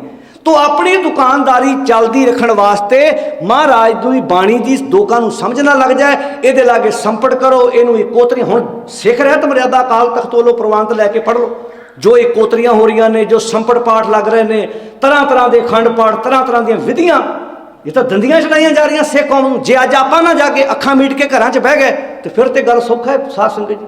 ਫਿਰ ਤੇ ਅਗਲੇ ਪਖੰਡਵਾਦ ਨੂੰ ਬੜਾਵਾ ਦੇ ਹੀ ਰਹੇ ਨੇ। ਅੱਜ ਹਰ ਇੱਕ ਪ੍ਰਬੰਧਕ ਕਮੇਟੀ ਨੂੰ ਸੋਚ ਸਮਝ ਕੇ ਜਿਹੜੇ ਵੀ ਸੱਚ ਦਾ ਪਹਿਰਾ ਦੇਣ ਵਾਲੇ, ਭਾਵੇਂ ਉਹ ਰਾਗੀ ਸਿੰਘ ਆ, ਭਾਵੇਂ ਉਹ ਪ੍ਰਚਾਰਕ ਵਾ, ਭਾਵੇਂ ਉਹ ਗ੍ਰੰਥੀ ਸਿੰਘ ਵਾ, ਜਿੱਥੇ ਵੀ ਆ, ਸਾਨੂੰ ਡਟ ਕੇ ਨਾਲ ਖਲੋਣ ਦੀ ਜ਼ਰੂਰਤ ਹੈ ਤਾਂ ਕਿ ਅਸੀਂ ਪਖੰਡਵਾਦ ਨੂੰ ਹੂੰਝ ਕੇ ਕੌਮ ਦੇ ਵਿੱਚੋਂ ਬਾਹਰ ਕਰ ਸਕੀਏ। ਭਾਈ ਕਾਹਨ ਸਿੰਘ ਨਾਭਾ ਜੀ ਉਹ ਆਪਣੀਆਂ ਲਿਖਤਾਂ ਵਿੱਚ ਲਿਖਦੇ ਨੇ, ਕਹਿੰਦੇ ਦੇਗ ਬਣਦੀ ਹੈ ਨਾ, ਜਦੋਂ ਆਪਾਂ ਕੋਈ ਦੇਗ ਵਾਰਾ ਲੈਂਦੇ, ਉਹਦੇ 'ਚ ਕਈ ਵਾਰੀ ਕੜਛਾ ਹੁੰਦਾ ਫੇਰਨ ਵਾਲਾ। ਉਹ ਕਹਿੰਦੇ ਪੰਥ ਤੇ ਨਿਕਾਲੋ ਜੋ ਚਮਚ ਹਰ ਦੇਗੀ ਹੈ। ਕਹਿੰਦੇ ਉਹਨੂੰ ਚੁੱਕ ਕੇ ਬਾਹਰ ਮਾਰੋ ਜਿਹੜਾ ਹਰ ਦੇਗ ਦੇ ਵਿੱਚ ਚਿਮਚਾ ਫਿਰ ਜਾਵੇ। ਤੁਸੀਂ ਵੇਖਿਆ ਨਾ ਕਈ ਚਿਮਚੇ ਹੁੰਦੇ, ਖੀਰ 'ਚ ਵੀ ਫੇਰ ਲਓ, ਦਹੀਂ 'ਚ ਵੀ ਫੇਰ ਲਓ, ਉਹਦੇ ਨਾਲ ਤੁਸੀਂ ਕੜੀ ਵੀ ਪਾ ਲਓ, ਚੌਲ ਵੀ ਉਹਦੇ ਨਾਲ ਪਾ ਲਓ। ਕਹਿੰਦੇ ਪੰਥ ਤੇ ਨਿਕਾਲੋ ਜੋ ਚਮਚ ਹਰ ਦੇਗੀ ਹੈ। ਕਹਿੰਦੇ ਜਿਹੜਾ ਹਰ ਦੇਗ ਵਿੱਚ ਹੀ ਚਮਚਾ ਫਿਰ ਜੇ, ਜਾਣੀ ਕਿ ਜਿਹਨੇ ਕੋਈ ਥਾਂ ਛੱਡਿਆ ਹੀ ਨਾ ਹੋਵੇ, ਕਹਿ ਲਗੇ ਉਹਦਾ ਸਿੱਖੀ ਦੇ ਕੋਲ ਕੀ ਥਾਂ। ਚੰਪਾ ਦਾ ਫੁੱਲ ਆ ਨਾ, ਉਹਦੇ ਤੇ ਭੌਰਾ ਨਹੀਂ ਆਣ ਕੇ ਬਹਿੰਦਾ। ਧਿਆਨ ਨਾਲ ਸੁਣਿਓ, ਜਿਹੜਾ ਚੰਪਾ ਦਾ, ਜਿਹੜਾ ਕਮਲ ਦਾ ਫੁੱਲ ਆ, ਜਦੋਂ ਆਪਾਂ ਵੇਖਦੇ ਹਾਂ ਉਹ ਤੇ ਆਣ ਕੇ ਰਸ ਚੂਸ ਜਾਂਦਾ, ਪਰ ਚੰਪਾ ਦੇ ਫੁੱਲ ਤੇ ਨਹੀਂ ਬਹਿੰਦਾ। ਕਿਸੇ ਨੇ ਚੰਪਾ ਦੇ ਫੁੱਲ ਨੂੰ ਸਵਾਲ ਕੀਤਾ, ਚੰਪਾ ਤੇਰਾ ਰੂਪ ਬੜਾ ਵਧੀਆ, ਤੇਰਾ ਰੰਗ ਬੜਾ ਵਧੀਆ, ਤੇਰੀ ਮਹਿਕ ਬੜੀ ਵਧੀਆ, ਸਾਰਾ ਕੁਝ ਠੀਕ ਹੈ। ਚੰਪਾ ਤੁਝ ਮੇਂ ਤੀਨ ਗੁਣ, रूप रंग अरबास, पर एक अवगुण है तुझ विखे जो भौर ना बैठे पास। भी एक तेरे च अवगुण हैगा, तेरे कोल भौरा नहीं आण के बहिंदा। वो अगे जवाब दिंदी है चंपा, आंदी साजन मुझ में तीन गुण रूप रंग अरबास, जगह जगह के मीत को कौन बिठावे पास। कहती जिदन मेरा बन के आऊगा, मेरे तो जिन्नी मर्जी सुगंधी लै लै, वो मेरा है ही नहीं, कदी किते तुरया फिरदा, कदी किते तुरया फिरदा। गुरु भी उसे नूं प्रवान करदा। जिदन भाई मंझ नूं आख्या सी ना गुरु अर्जन साहब ने, ये नहीं आख्या जाके कबर ढाया ना, ਉਹਦੇ ਘਰ कबर ढाउण महाराज नहीं सीगे। इन्नी गल समझाई सी कि भाई मंझ सिखी उत्ते सिखी नहीं टिकदी। गल समझ आ गई उन्होंने भी जे गुरु कोल आउणा ते भांडा खाली लैके आउणा पैणा। वस्तु अंदर वस्त समावे, दूजी होवे पास। जे गुरु कोलों कुछ पाउणा वा ते भांडा खाली करके लैके आउणा पैणा। भी जे इस भांडे च कोई पहला वस्तु पई आ, फिर इत्थों गुरमत दा उपदेश, गुरमत दा ज्ञान प्राप्त नहीं होना। तो धन गुरु अर्जन साहब महाराज इत्थे कहंदे ने ऐसो परचो पायो। तो इहो गल धन गुरु नानक साहब जी ने कही, सतगुर भेटे तां सहसा टूटे। 730 नंबर अंक है, सूही राग का शब्द है। सतगुर भेटे तां सहसा टूटे। जदों मनुख की जिंदगी सतगुरु आउंदा, गुरु आउंदा, ज्ञान आउंदा ते मनुख की जिंदगी का अंदरों सहम टुटदा। फिर सतगुर भेटे तां सहसा टूटे। हजूर कहंदे धावत वर्ज रहाई है। ਜਿਹੜਾ मन बाहर ਨੂੰ ਧਾਉਂਦਾ ना, बाहर ਨੂੰ ਭਜਦਾ, ਉਹਨੂੰ ਵਰਜ ਕੇ ਮੋੜ ਕੇ ਤੇ ਅੰਦਰ ਨੂੰ ਲੈ ਆਈਦਾ। ਧਾਵਤ ਵਰਜ ਰਹਾਈ ਹੈ। ਅੱਗੇ ਕਹਿੰਦੇ ਨਿਝਾਰ ਝਰੈ ਸਹਿਜ ਧੁਨ ਲਾਗੈ। ਜਦੋਂ ਮਨੁੱਖ ਦਾ ਮਨ ਬਾਹਰਲੀਆਂ ਗੱਲਾਂ ਤੋਂ ਹਟ ਕੇ ਅੰਦਰ ਨੂੰ ਧਿਆਨ ਕਰਦਾ ਤੇ ਫਿਰ ਪਤਾ ਪਾਤਸ਼ਾਹ ਜੀ ਕਹਿੰਦੇ ਕੀ ਹੁੰਦਾ, ਕਹਿੰਦੇ ਨਿਝਾਰ ਝਰੈ ਸਹਿਜ ਧੁਨ ਲਾਗੈ। ਮਨੁੱਖ ਦੇ ਅੰਦਰ ਫਿਰ ਗੁਣਾਂ ਦਾ, ਝਰਨਾ ਪੈਦਾ ਹੁੰਦਾ, ਆਤਮਿਕ ਰਸ ਪੈਦਾ ਹੁੰਦਾ, ਤੇ ਘਰ ਹੀ ਪਰਚਾ ਪਾਈਏ। ਸਮਝ ਆ ਗਈ ਨਾ। 730 ਨੰਬਰ ਅੰਕ ਤੇ ਸ਼ਬਦ ਹੈ, ਇਹ ਹੈਗਾ ਹੈ 205 ਨੰਬਰ ਤੇ। ਵੇਖੋ ਲੜੀ ਕਿੱਦਾਂ ਜੁੜਦੀ ਹੈ, ਕਿਉਂਕਿ ਜੋ ਤੋਹਾ ਜੁਗਤ ਸਾਏ ਆ ਸਹਿ ਕਾਇਆ ਫਿਰ ਪਲਟੀ ਹੈ। ਕਹਿੰਦੇ ਘਰ ਹੀ ਪਰਚਾ ਪਾਈਏ, ਆਪਣੀ ਘਰ ਵਿੱਚ, ਆਪਣੇ ਹਿਰਦੇ ਰੂਪੀ ਘਰ ਵਿੱਚ ਹੀ ਉਹਦੀ ਪ੍ਰਮਾਤਮਾ ਨਾਲ ਸਾਂਝ ਪੈ ਜਾਂਦੀ ਹੈ। ਪਰਚੇ ਦਾ ਅਰਥ ਹੁੰਦਾ ਪ੍ਰੀਚੇ, ਸਾਂਝ ਪੈ ਜਾਣੀ। ਜਿਵੇਂ ਆਪਾਂ ਨੇ ਇਹ ਆਮ ਸ਼ਬਦ ਬੋਲਦੇ ਹਾਂ ਵੀ ਮੇਰਾ ਪ੍ਰੀਚੇ ਕਰਾਓ ਜੀ, ਇਹ ਕੌਣ ਆ ਬੰਦਾ, ਮੈਨੂੰ ਦੱਸੋ ਜੀ ਇਹ ਬੰਦਾ ਕੌਣ ਆ। ਜਿਵੇਂ ਆਪਾਂ ਤੁਸੀਂ ਕਿਸੇ ਇਨਸਾਨ ਬਾਰੇ ਸੁਣਿਆ ਬਹੁਤ ਹੋਵੇ, ਪਰ ਕਦੀ ਉਹਨੂੰ ਤੁਸੀਂ ਵੇਖਿਆ ਨਾ ਹੋਵੇ, ਕਦੀ ਮਿਲੇ ਨਾ ਹੋ, ਉਹਦੇ ਆਫਿਸ ਵੀ ਚਲੇ ਜਾਓ, ਪਰ ਤੁਹਾਡਾ ਦੋਸਤ 5 ਮਿੰਟ ਲੇਟ ਹੋ ਜਾਏ, ਉਹ ਤੁਹਾਨੂੰ ਬਾਅਦ ਵਿੱਚ ਦੱਸੇ ਜੀ ਪਤਾ ਤੁਹਾਨੂੰ ਕੌਣ ਹੈ, ਇਹ ਫਲਾਣਾ ਬੰਦਾ ਜਿਹਦੇ ਬਾਰੇ ਮੈਂ ਤੁਹਾਨੂੰ ਗੱਲਾਂ ਦੱਸਦਾ ਹੁੰਦਾ ਸੀ। ਤੁਸੀਂ ਭਾਵੇਂ ਪਹਿਲਾਂ ਹੱਥ ਵੀ ਮਿਲਾ ਲਿਆ ਵਾ, ਪਰ ਦੁਬਾਰਾ ਉੱਠ ਕੇ ਫਿਰ ਹੱਥ ਮਿਲਾਓਗੇ, ਫਿਰ ਜੱਫੀ ਪਾਓਗੇ, ਫਿਰ ਤੁਹਾਡੇ ਮਿਲਣ ਦਾ ਤਰੀਕਾ ਹੋਰ ਹੋਏਗਾ ਕਿ ਤੁਹਾਡੇ ਬਾਰੇ ਸੁਣਿਆ ਬਹੁਤ ਸੀ, ਪਰ ਅੱਜ ਪਹਿਲੀ ਵਾਰ ਮੈਂ ਤੁਹਾਨੂੰ ਮਿਲਿਆ ਵਾਂ। ਜੈਸਾ ਸਤਿਗੁਰੂ ਸੁਣੀਦਾ ਤੈਸੋ ਹੀ ਮੈਂ। ਇੱਕ ਹੁੰਦਾ ਸੁਣਨਾ, ਇੱਕ ਹੁੰਦਾ ਵੇਖਣਾ। ਜਿੱਦਣ ਬਾਬਾ ਲਹਿਣਾ ਜੀ ਨੇ ਸੁਣਿਆ ਸੀ ਭਾਈ ਜੋਧ ਕੋਲੋਂ, ਪਰ ਜਿੱਦਣ ਜਾ ਕੇ ਕਰਤਾਰਪੁਰ ਸਾਹਿਬ ਦੀ ਧਰਤੀ ਤੇ ਵੇਖ ਲਿਆ ਨਾ, ਫਿਰ ਬਾਬਾ ਲਹਿਣਾ ਜੀ ਨਾਲ ਹੈ, ਬਾਬਾ ਲਹਿਣਾ ਜੀ ਧੰਨ ਗੁਰੂ ਅੰਗਦ ਸਾਹਿਬ ਬਣ ਗਏ। ਵੇਖਣ ਹੁਣ ਆਉਂਦੇ ਆਪਾਂ ਵੀ ਆ, ਆਏ ਮੱਥਾ ਟੇਕਿਆ, ਪ੍ਰਕਰਮਾ ਕੀਤੀਆਂ, ਚਲੇ ਗਏ। ਜਿੱਦਣ ਸਾਡਾ ਗੁਰੂ ਨਾਲ ਪ੍ਰੀਚੀ ਹੋ ਗਿਆ, ਸਾਂਝ ਪੈ ਗਈ। ਅੱਜ ਸਮੱਸਿਆ ਇਹ ਆ, ਸਾਨੂੰ ਦੇਹਧਾਰੀਆਂ ਬਾਰੇ ਸਾਰਾ ਕੁਝ ਪਤਾ, ਗੁਰੂ ਗ੍ਰੰਥ ਸਾਹਿਬ ਬਾਰੇ ਕੁਝ ਵੀ ਨਹੀਂ ਪਤਾ, ਤੇ ਦਾਅਵੇ ਇਹ ਕੀਤੇ ਜਾ ਰਹੇ ਆ ਜੀ ਅਸੀਂ ਤਾਂ ਗੁਰੂ ਗ੍ਰੰਥ ਸਾਹਿਬ ਨਾਲ ਅਸੀਂ ਜੁੜੇ ਹੋਏ ਹਾਂ। ਜੇ ਗੁਰੂ ਗ੍ਰੰਥ ਸਾਹਿਬ ਨਾਲ ਅਸੀਂ ਜੁੜੇ ਹੋਈਏ ਤਾਂ ਸਾਨੂੰ ਗੁਰੂ ਗ੍ਰੰਥ ਸਾਹਿਬ ਬਾਰੇ ਨੌਲੇਜ ਹੋਵੇ, ਸਾਨੂੰ ਗੁਰੂ ਗ੍ਰੰਥ ਸਾਹਿਬ ਦੀ ਬਾਣੀ ਬਾਰੇ ਪਤਾ ਹੋਵੇ। ਪਰਿਵਾਰਾਂ ਦੇ ਪਰਿਵਾਰ ਸਾਲਾਂ ਬੱਧੀ ਜਾ ਕੇ ਡੇਰਿਆਂ ਦੀਆਂ ਪ੍ਰਕਰਮਾ ਕਰਕੇ ਜਪਜੀ ਸਾਹਿਬ ਦੀਆਂ 2 ਪੌੜੀਆਂ ਦੇ ਮੀਨਿੰਗ ਨਹੀਂ ਆਉਂਦੇ। ਜੇ ਮੈਂ ਗਲਤ ਹੋਇਆ ਤਾਂ ਮੈਨੂੰ ਜਾਣ ਤੋਂ ਪਹਿਲਾਂ ਟੋਕਿਓ ਜ਼ਰੂਰ, ਮੈਂ ਤੁਹਾਡਾ ਦੇਣਦਾਰ ਹਾਂ। ਮੈਂ ਆਪਣੀ ਜ਼ਿੰਦਗੀ 'ਚ ਐਸੇ ਪਰਿਵਾਰ ਵੇਖੇ ਜਿਹੜੇ ਦਾਅਵਾ ਕਰਦੇ, ਦਾਦਾ ਜੀ ਵੀ ਜਾਂਦੇ ਸੀ, ਪੜਦਾਦਾ ਜੀ ਵੀ ਜਾਂਦੇ ਸੀ, ਮੈਂ ਵੀ ਜਾਂਦੇ ਸੀ, ਤੇ ਮੈਂ ਕਿਹਾ ਜੇ ਜਾਂਦੇ ਸੀ ਕਿਹਦੇ ਨਾਲ ਜੁੜਦੇ ਸੀ, ਕਹਿੰਦੇ ਜੀ ਗੁਰੂ ਗ੍ਰੰਥ ਸਾਹਿਬ ਨਾਲ। ਤੇ ਮੈਂ ਕਿਹਾ ਜਦੋਂ ਤੱਕ ਤੁਸੀਂ ਬਾਬੇ ਨੂੰ ਨਹੀਂ ਸੀ ਵੇਖ ਲੈਂਦੇ ਤੁਸੀਂ ਘਰ ਨਹੀਂ ਸੀ ਆਉਂਦੇ। ਜੇ ਗੁਰੂ ਗ੍ਰੰਥ ਸਾਹਿਬ ਨਾਲ ਜੁੜੇ ਹੁੰਦੇ ਤੇ ਗੁਰੂ ਗ੍ਰੰਥ ਸਾਹਿਬ ਤਾਂ ਤੁਹਾਡੇ ਪਿੰਡ ਦੇ ਗੁਰਦੁਆਰੇ ਵੀ ਹੈਗਾ। ਜੇ ਤੁਸੀਂ ਸੱਚੇ ਗੁਰੂ ਗ੍ਰੰਥ ਸਾਹਿਬ ਨਾਲ ਜੁੜੇ ਹੁੰਦੇ, ਤੁਹਾਨੂੰ ਪਤਾ ਹੁੰਦਾ ਗੁਰੂ ਗ੍ਰੰਥ ਸਾਹਿਬ 'ਚ ਕੀ ਲਿਖਿਆ ਹੈ।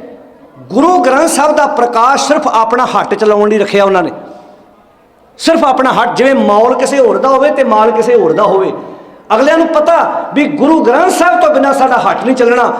ਮੈਂ ਤੁਹਾਡੇ ਸਾਹਮਣੇ ਦਲੀਲ ਦੇ ਨਾਲ ਗੱਲ ਕਰ ਰਿਹਾ। ਮੈਂ ਜੇ ਆਪਣੇ ਕੋਲੋਂ ਮੇਰੇ ਕੋਲ ਸਬੂਤ ਨੇ, ਜਿਹੜਾ ਰਾਧਾ ਸੁਆਮੀ ਡੇਰਾ ਹੈ ਨਾ, ਇਹ ਵੀ ਜਦੋਂ ਆਰੰਭ ਹੋਇਆ ਸੀ ਤੇ ਗੁਰੂ ਗ੍ਰੰਥ ਸਾਹਿਬ ਦਾ ਇੱਥੇ ਪ੍ਰਕਾਸ਼ ਸੀ, ਪਰ ਜਦੋਂ ਡੇਰਾ ਜ਼ੋਰ ਫੜ ਗਿਆ, ਅਗਲੇ ਪ੍ਰਕਾਸ਼ ਪਾਸੇ ਕਰਤਾ ਤੇ ਬਾਬਾ ਜੀ ਆਪਣਾ ਨਾਮ ਦੇਣ ਲੱਗ ਪਏ।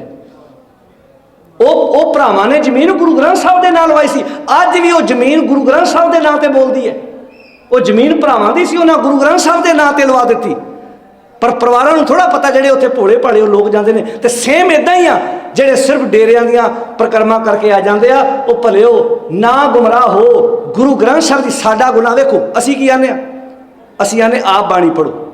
ਸਾਡਾ ਗੁਨਾਹ ਕੀ ਜੀ? ਅਸੀਂ ਕਹਿੰਦੇ ਆਪ ਗੁਰਬਾਣੀ ਬੋਲੋ ਸਾਰੇ, ਆਪ ਗੁਰਬਾਣੀ, ਆਪ ਸਹਿਜ ਪਾਠ ਕਰੋ, ਆਪ ਗੁਰਬਾਣੀ ਪੜ੍ਹੋ। ਤੁਹਾਨੂੰ ਕਿਸੇ ਕੋ ਜਾਣ ਦੀ ਲੋੜ ਨਹੀਂ। ਉਹ ਕਹਿੰਦੇ ਸਾਡੇ ਕੋਲ ਸੰਪਟ ਪਾਠ ਕਰਾਓ, ਸਾਡੇ ਕੋਲ ਇਕੋਤਰੀਆਂ ਕਰਾਓ, ਸਾਡੇ ਕੋਲ ਮਹਿੰਗੇ ਪਾਠ ਕਰਾਓ। ਅੱਛਾ, ਜਿਹੜੇ ਕਹਿੰਦੇ ਬਾਣੀ ਸਾਡੇ ਕੋਲੋਂ ਪੜ੍ਹਾਓ, ਤੁਹਾਡੇ ਕੋਲੋਂ ਪੜ੍ਹੀ ਨਹੀਂ ਜਾਣੀ, ਉਹ ਪੰਥਕ। ਤੇ ਜਿਹੜੇ ਕਹਿੰਦੇ ਆ ਬਾਣੀ ਖੁਦ ਪੜ੍ਹੋ, ਤੇ ਉਹ ਕੌਮ ਦੇ ਗਦਾਰ। ਅੱਛਾ, ਜਿਨ੍ਹਾਂ ਦੇ ਬਾਬੇ ਸਰਕਾਰਾਂ ਦੇ ਪੈਰਾਂ 'ਚ ਬੈਠੇ ਆ, RSS ਦੀ ਬੋਲੀ ਬੋਲਦੇ ਆ, ਤੇ RSS ਨਾਲ ਰੋਜ਼ ਫੋਟੋਆਂ ਆਉਂਦੀਆਂ ਵਾ, ਉਹ ਪੰਥਕ ਵਾ। ਤੇ ਅਸੀਂ ਰੋਜ਼ ਸਟੇਜਾਂ ਉੱਤੇ ਇਹਨਾਂ ਪਖੰਡਵਾਦ ਦੇ ਵਿਰੁੱਧ ਬੋਲਦੇ ਹਾਂ, ਤੇ ਅਸੀਂ ਕੌਮ ਦੇ ਕੌਣ ਹੋ ਗਏ? ਗਦਾਰ ਹੋ ਗਏ। ਇਹ ਜਾਗਣਾ ਪੈਣਾ, ਸਾਨੂੰ ਸੁਚੇਤ ਹੋਣਾ ਪੈਣਾ ਕਿ ਅੱਜ ਸਾਨੂੰ ਕਿੱਥੇ ਲਿਆ ਕੇ ਖੜਾ ਕਰ ਦਿੱਤਾ ਹੈ। ਤਾਂ ਮੈਂ ਸਿਰਫ ਤੁਹਾਡੇ ਸਾਹਮਣੇ ਇੰਨੀ ਬੇਨਤੀ ਕੀਤੀ ਹੈ ਕਿ ਜਿਹੜੇ ਵੀ ਮਨੁੱਖ ਸੱਚਾਈ ਦੇ ਰਸਤੇ ਤੁਰਨਗੇ, ਰੁਕਾਵਟਾਂ ਮੁਸ਼ਕਿਲਾਂ ਉਹਨਾਂ ਨੂੰ ਸਾਹਮਣੇ ਆਉਣਗੀਆਂ। ਇਹ ਇਕਾਦ ਦੇ ਨਾਲ ਬੈਠੇ ਰਹੋ। ਸਾਧ ਸੰਗਤ ਜੀ, ਸ਼ਬਦ ਦੀ ਵਿਚਾਰ ਆਪਾਂ ਕਰ ਰਹੇ ਹਾਂ ਨਾਲ ਨਾਲ ਕਿ ਐਸੋ ਪਰਚੋ ਪਾਇਓ, ਕਰੀ ਕਿਰਪਾ ਦਇਆਲ ਬੀਠਲੇ, ਸਤਿਗੁਰ ਮੁਝੇ ਬਤਾਇਓ। ਕਹਿੰਦੇ ਮੇਰੇ ਤੇ ਮਾਲਕ ਨੇ ਅਪਾਰ ਬਖਸ਼ਿਸ਼ ਕੀਤੀ ਕਿ ਮੈਂ ਉਸ ਵਾਹਿਗੁਰੂ ਦੀ ਬਖਸ਼ਿਸ਼ ਦੇ ਨਾਲ ਉਸ ਮਾਲਕ ਨਾਲ ਸਾਂਝ ਪਾ ਲਈ। ਹੁਣ ਜਤ ਕਤ ਦੇਖੋ ਤਤ ਤਤ ਤੁਮ ਹੀ। ਹੁਣ ਜਿੱਧਰ ਮੈਂ ਵੇਖਦਾ ਉਧਰ ਮੈਨੂੰ ਮਾਲਕ ਮਹਿਸੂਸ ਹੁੰਦਾ। ਮੈਂ ਜਿੱਧਰ ਵੀ ਵੇਖਦਾ ਮੈਨੂੰ ਇੰਝ ਮਹਿਸੂਸ ਹੁੰਦਾ ਵੀ ਮੈਂ ਇਕੱਲਾ ਕਦੀ ਹੈ ਹੀ ਨਹੀਂ। ਜਤ ਕਤ ਦੇਖੋ, ਸਾਰੇ ਨਾਲ ਸਕਰੀਨ ਤੇ ਧਿਆਨ ਦਿਓ। ਜਤ ਕਤ ਦੇਖੋ ਤਤ ਤਤ ਤੁਮ ਹੀ, ਸਾਰੇ ਬੋਲੋ ਜਤ ਕਤ ਦੇਖੋ ਤਤ ਤਤ। ਹੁਣ ਜਿੱਧਰ ਮੈਂ ਵੇਖਦਾ ਨਾ, ਮੈਨੂੰ ਉਧਰ ਦਿਖਾਈ ਦਿੰਦਾ। ਹੁਣ ਈਬੈ ਬੀਠਲ ਊਬੈ ਬੀਠਲ, ਬੀਠਲ ਬਿਨ ਸੰਸਾਰ ਨਹੀਂ। ਥਾਨ ਥਨੰਤਰ ਨਾਮਾ ਪਰਣਵੈ, ਪੂਰ ਰਹਿਓ ਤੂੰ सर्ब मही सब गोबिंद है, सब गोबिंद है, गोबिंद बिन नहीं। गोबिंद तो बिना रब तो बिना है ही नहीं, हर बन्ने मालिक समाया होया। तो इत्थे पातशाह जी कहते जत कत देखो तत तत तुम ही। हुण जिधर जिधर वेखदा उधर उधर ही वो है। जत कत देखो तत तत तुम ही, मोहे ए विश्वास होए आयो। मैनू हुणे विश्वास हो गया, हुण मैनू भरोसा वध गया। जिवें महाराज दे खलो के सन्मुख आपां रोजाना अरदास करदे हां, सिखां नूं सिੱਖੀ दान, केस दान, रहत दान, विवेक दान, विसाह दान, अगे की है जी भरोसा दान। ये भरोसा दान मंगते जरूर वा, पर जिदन भरोसा आ गया उदन गुरु तो सिवाय किते होर सिर झुकाउण दी लोड़ पैनी नहीं। तो इत्थे कहते जत कत देखो तत तत तुम ही। सारे नाल बोलो, इधर ध्यान दे के, जत कत देखो तत तत तुम ही, मोहे यह विश्वास होए आयो। हुण मैनू ये विश्वास हो गया, कै पै करो अरदास बेनती। हुण मैं रब तो बिना गुरु तो बिना किसी होर अगे जाके बेनती क्यों करा भाई? मैनू अपने गुरु तो बिना किसी होर दी जरूरत है ही नहीं। तुसी गृहस्थी बैठे हो, एक गृहस्थी बंदा कभी नहीं चाहता मैं बैठा होवां ते मेरा बच्चा मेरे हुंदियां किसी दूजे को चीज़ मंगे। क्यों साध संगत जी? आपां गृहस्थी हाँ, कई बार अपने घर कोई गैसट आना ना पुराने समय, तो न्याणिਆਂ ਨੂੰ आम आदत होंदी सी, जे भूआ आई आ, मासी आई आ, फुੱਫੜ आया, ਉਹਦੇ लागे लागे तुरे फिरना, भी कुल्फी लेनी आ, न्याणे लागे लागे ना इदां तुरे फिरना, पैर घसाਉਂਦੇ फिरना। तो कई बार उन्हें अंदाजा लग जाता ਹੁੰਦਾ ਸੀ, तो भूआ ने या फुੱਫੜ ने कढ़ के 5-7 रुपये 2 रुपये देने, भी कुल्फी लिया भज के। जदों पता लगना घर के मुखी ने कहना पुत घर आए गैसट कोलों पैसे बोलो जी नहीं मंगी दे, पुत तू मेरी बेइज्जती कर दी आ। अगलिया कहना भी अपने बच्चे को कोई चीज़ भी नहीं खाण नूं दे सकते। जे एक दुनियावी बंदा अपने बच्चे तो ये उम्मीद नहीं लाता कि मेरे होंदियां दूजे को चीज़ मंगे, तो होवें तो कलगीधर पातशाह का पुत, होवें तो गुरु गोबिंद सिंह का साहिबजादा, ते अपने गुरु तो छड्ड ते किसी देहधारी अगे इदां पल्ला अड्डे बाबा झोली च कुछ पा दिओ, इतों वड्डी डुब के मरन वाली गल होर किहड़ी होएगी साडे? सोच के वेखो तुसीं, इस तो वड्डी डुब के मरन वाली किहड़ी गल होएगी भी तू गुरु ग्रंथ साहब नूं छड्ड के किसी देहधारी दे के जाके पल्ला अड्डे। ये तो इदां हो गया। पातशाह जी पता की आंदे बाणी च, रे जी नलाज लाज तोए नाही, हर तज कत काहू के जाही। लो जी बाणी चो अगला वाग सुन लो, त्याग स्वामी आन को चितवत मूड़ मुक्त खल खरते। त्याग स्वामी गुरु अर्जन साहब जी कहते ने अपने रब नूं छड्ड के, अपने गुरु नूं छड्ड के, जेड़े मालक नूं छड्ड के दूजियां दा सिमरन करदे आ, दूजियां नूं चितवदे आ, दूजियां को जाके चीज़ां मंगदे आ। त्याग स्वामी नाल स्क्रीन ते पढ़ी जाओ, इन्हें कि कोलों कह चले आ। त्याग स्वामी आन को चितवत मूड़ मुग्ध खल खरते। हो मूड़ ने मूर्ख ने, ते अगे खर कहते खोते नूं, पातशाह कहते सिरे दे गधे ने। ये मैं नहीं कह रहा, धन गुरु अर्जन साहब सच्चे पातशाह कह रहे हैं भी जेड़ा अपने प्यो नूं छड्ड के, अपने रब नूं छड्ड के, अपने गुरु तो बिना जाके किसी दूजे का चिंतन करता है। त्याग स्वामी आन को चितवत मूड़ मुग्ध खल, सारे बोलो त्याग स्वामी आन को चितवत मूड़ मुग्ध खल खरते। खर कहते ने गधे नूं खोते। हुण इह तों अंदाजा लाओ, बाणी च बार बार शब्द वरते कि बंदे अपने बापू नूं छड्ड के जिस मनुख पे करो बेनंती, सो अपने दुख भरिया, पार ब्रह्म जिन हृदय आराध्या, तिन भव सागर तरिया। गुर हर बिन को ना कोई नहीं हैगा, गुर हर बिन को ना बृथा दुख काटै, प्रभ तज अवर सेवक जे होई है, तित मान महत जस घटै। ਉਹਦਾ मान इज्जत सब वडियाई खूज पै जाती आ ਜਿਹੜਾ अपने बापू ਨੂੰ ਛੱਡ के किसी होर दे कोल जाके मंगता फिरता है। तो हजूर कहते कै पै करो अरदास बेनती, सारे बोलो कै पै करो। मैं फिर क्यों किसी को जाके अरदासा करांदा फिरां भी? कै पै करो अरदा आ है, आ चीज़ां दी प्रॉब्लम है साध संगत जी, समस्या वा कि भाई साडियां अरदासां साडा बंद ना करो, असीं तां डेरे चलाउणे आ। पर बाणियां दी कै पै करो अरदास बेनती, सारे बोलो कै पै करो। जो सुन तो है रघुरायो, जे मेरी रब ने गल सुन ली आ तो मैनू हुण अपना बापू छड्ड के पासे जाण दी की लोड़ पै गई? लहियो सैंसा, हुण मेरा सहम दूर हो गया। लहियो सैंसा बंधन गुर तोरे, गुरु ने बंधन तोड़ दिते, सहम लै गया।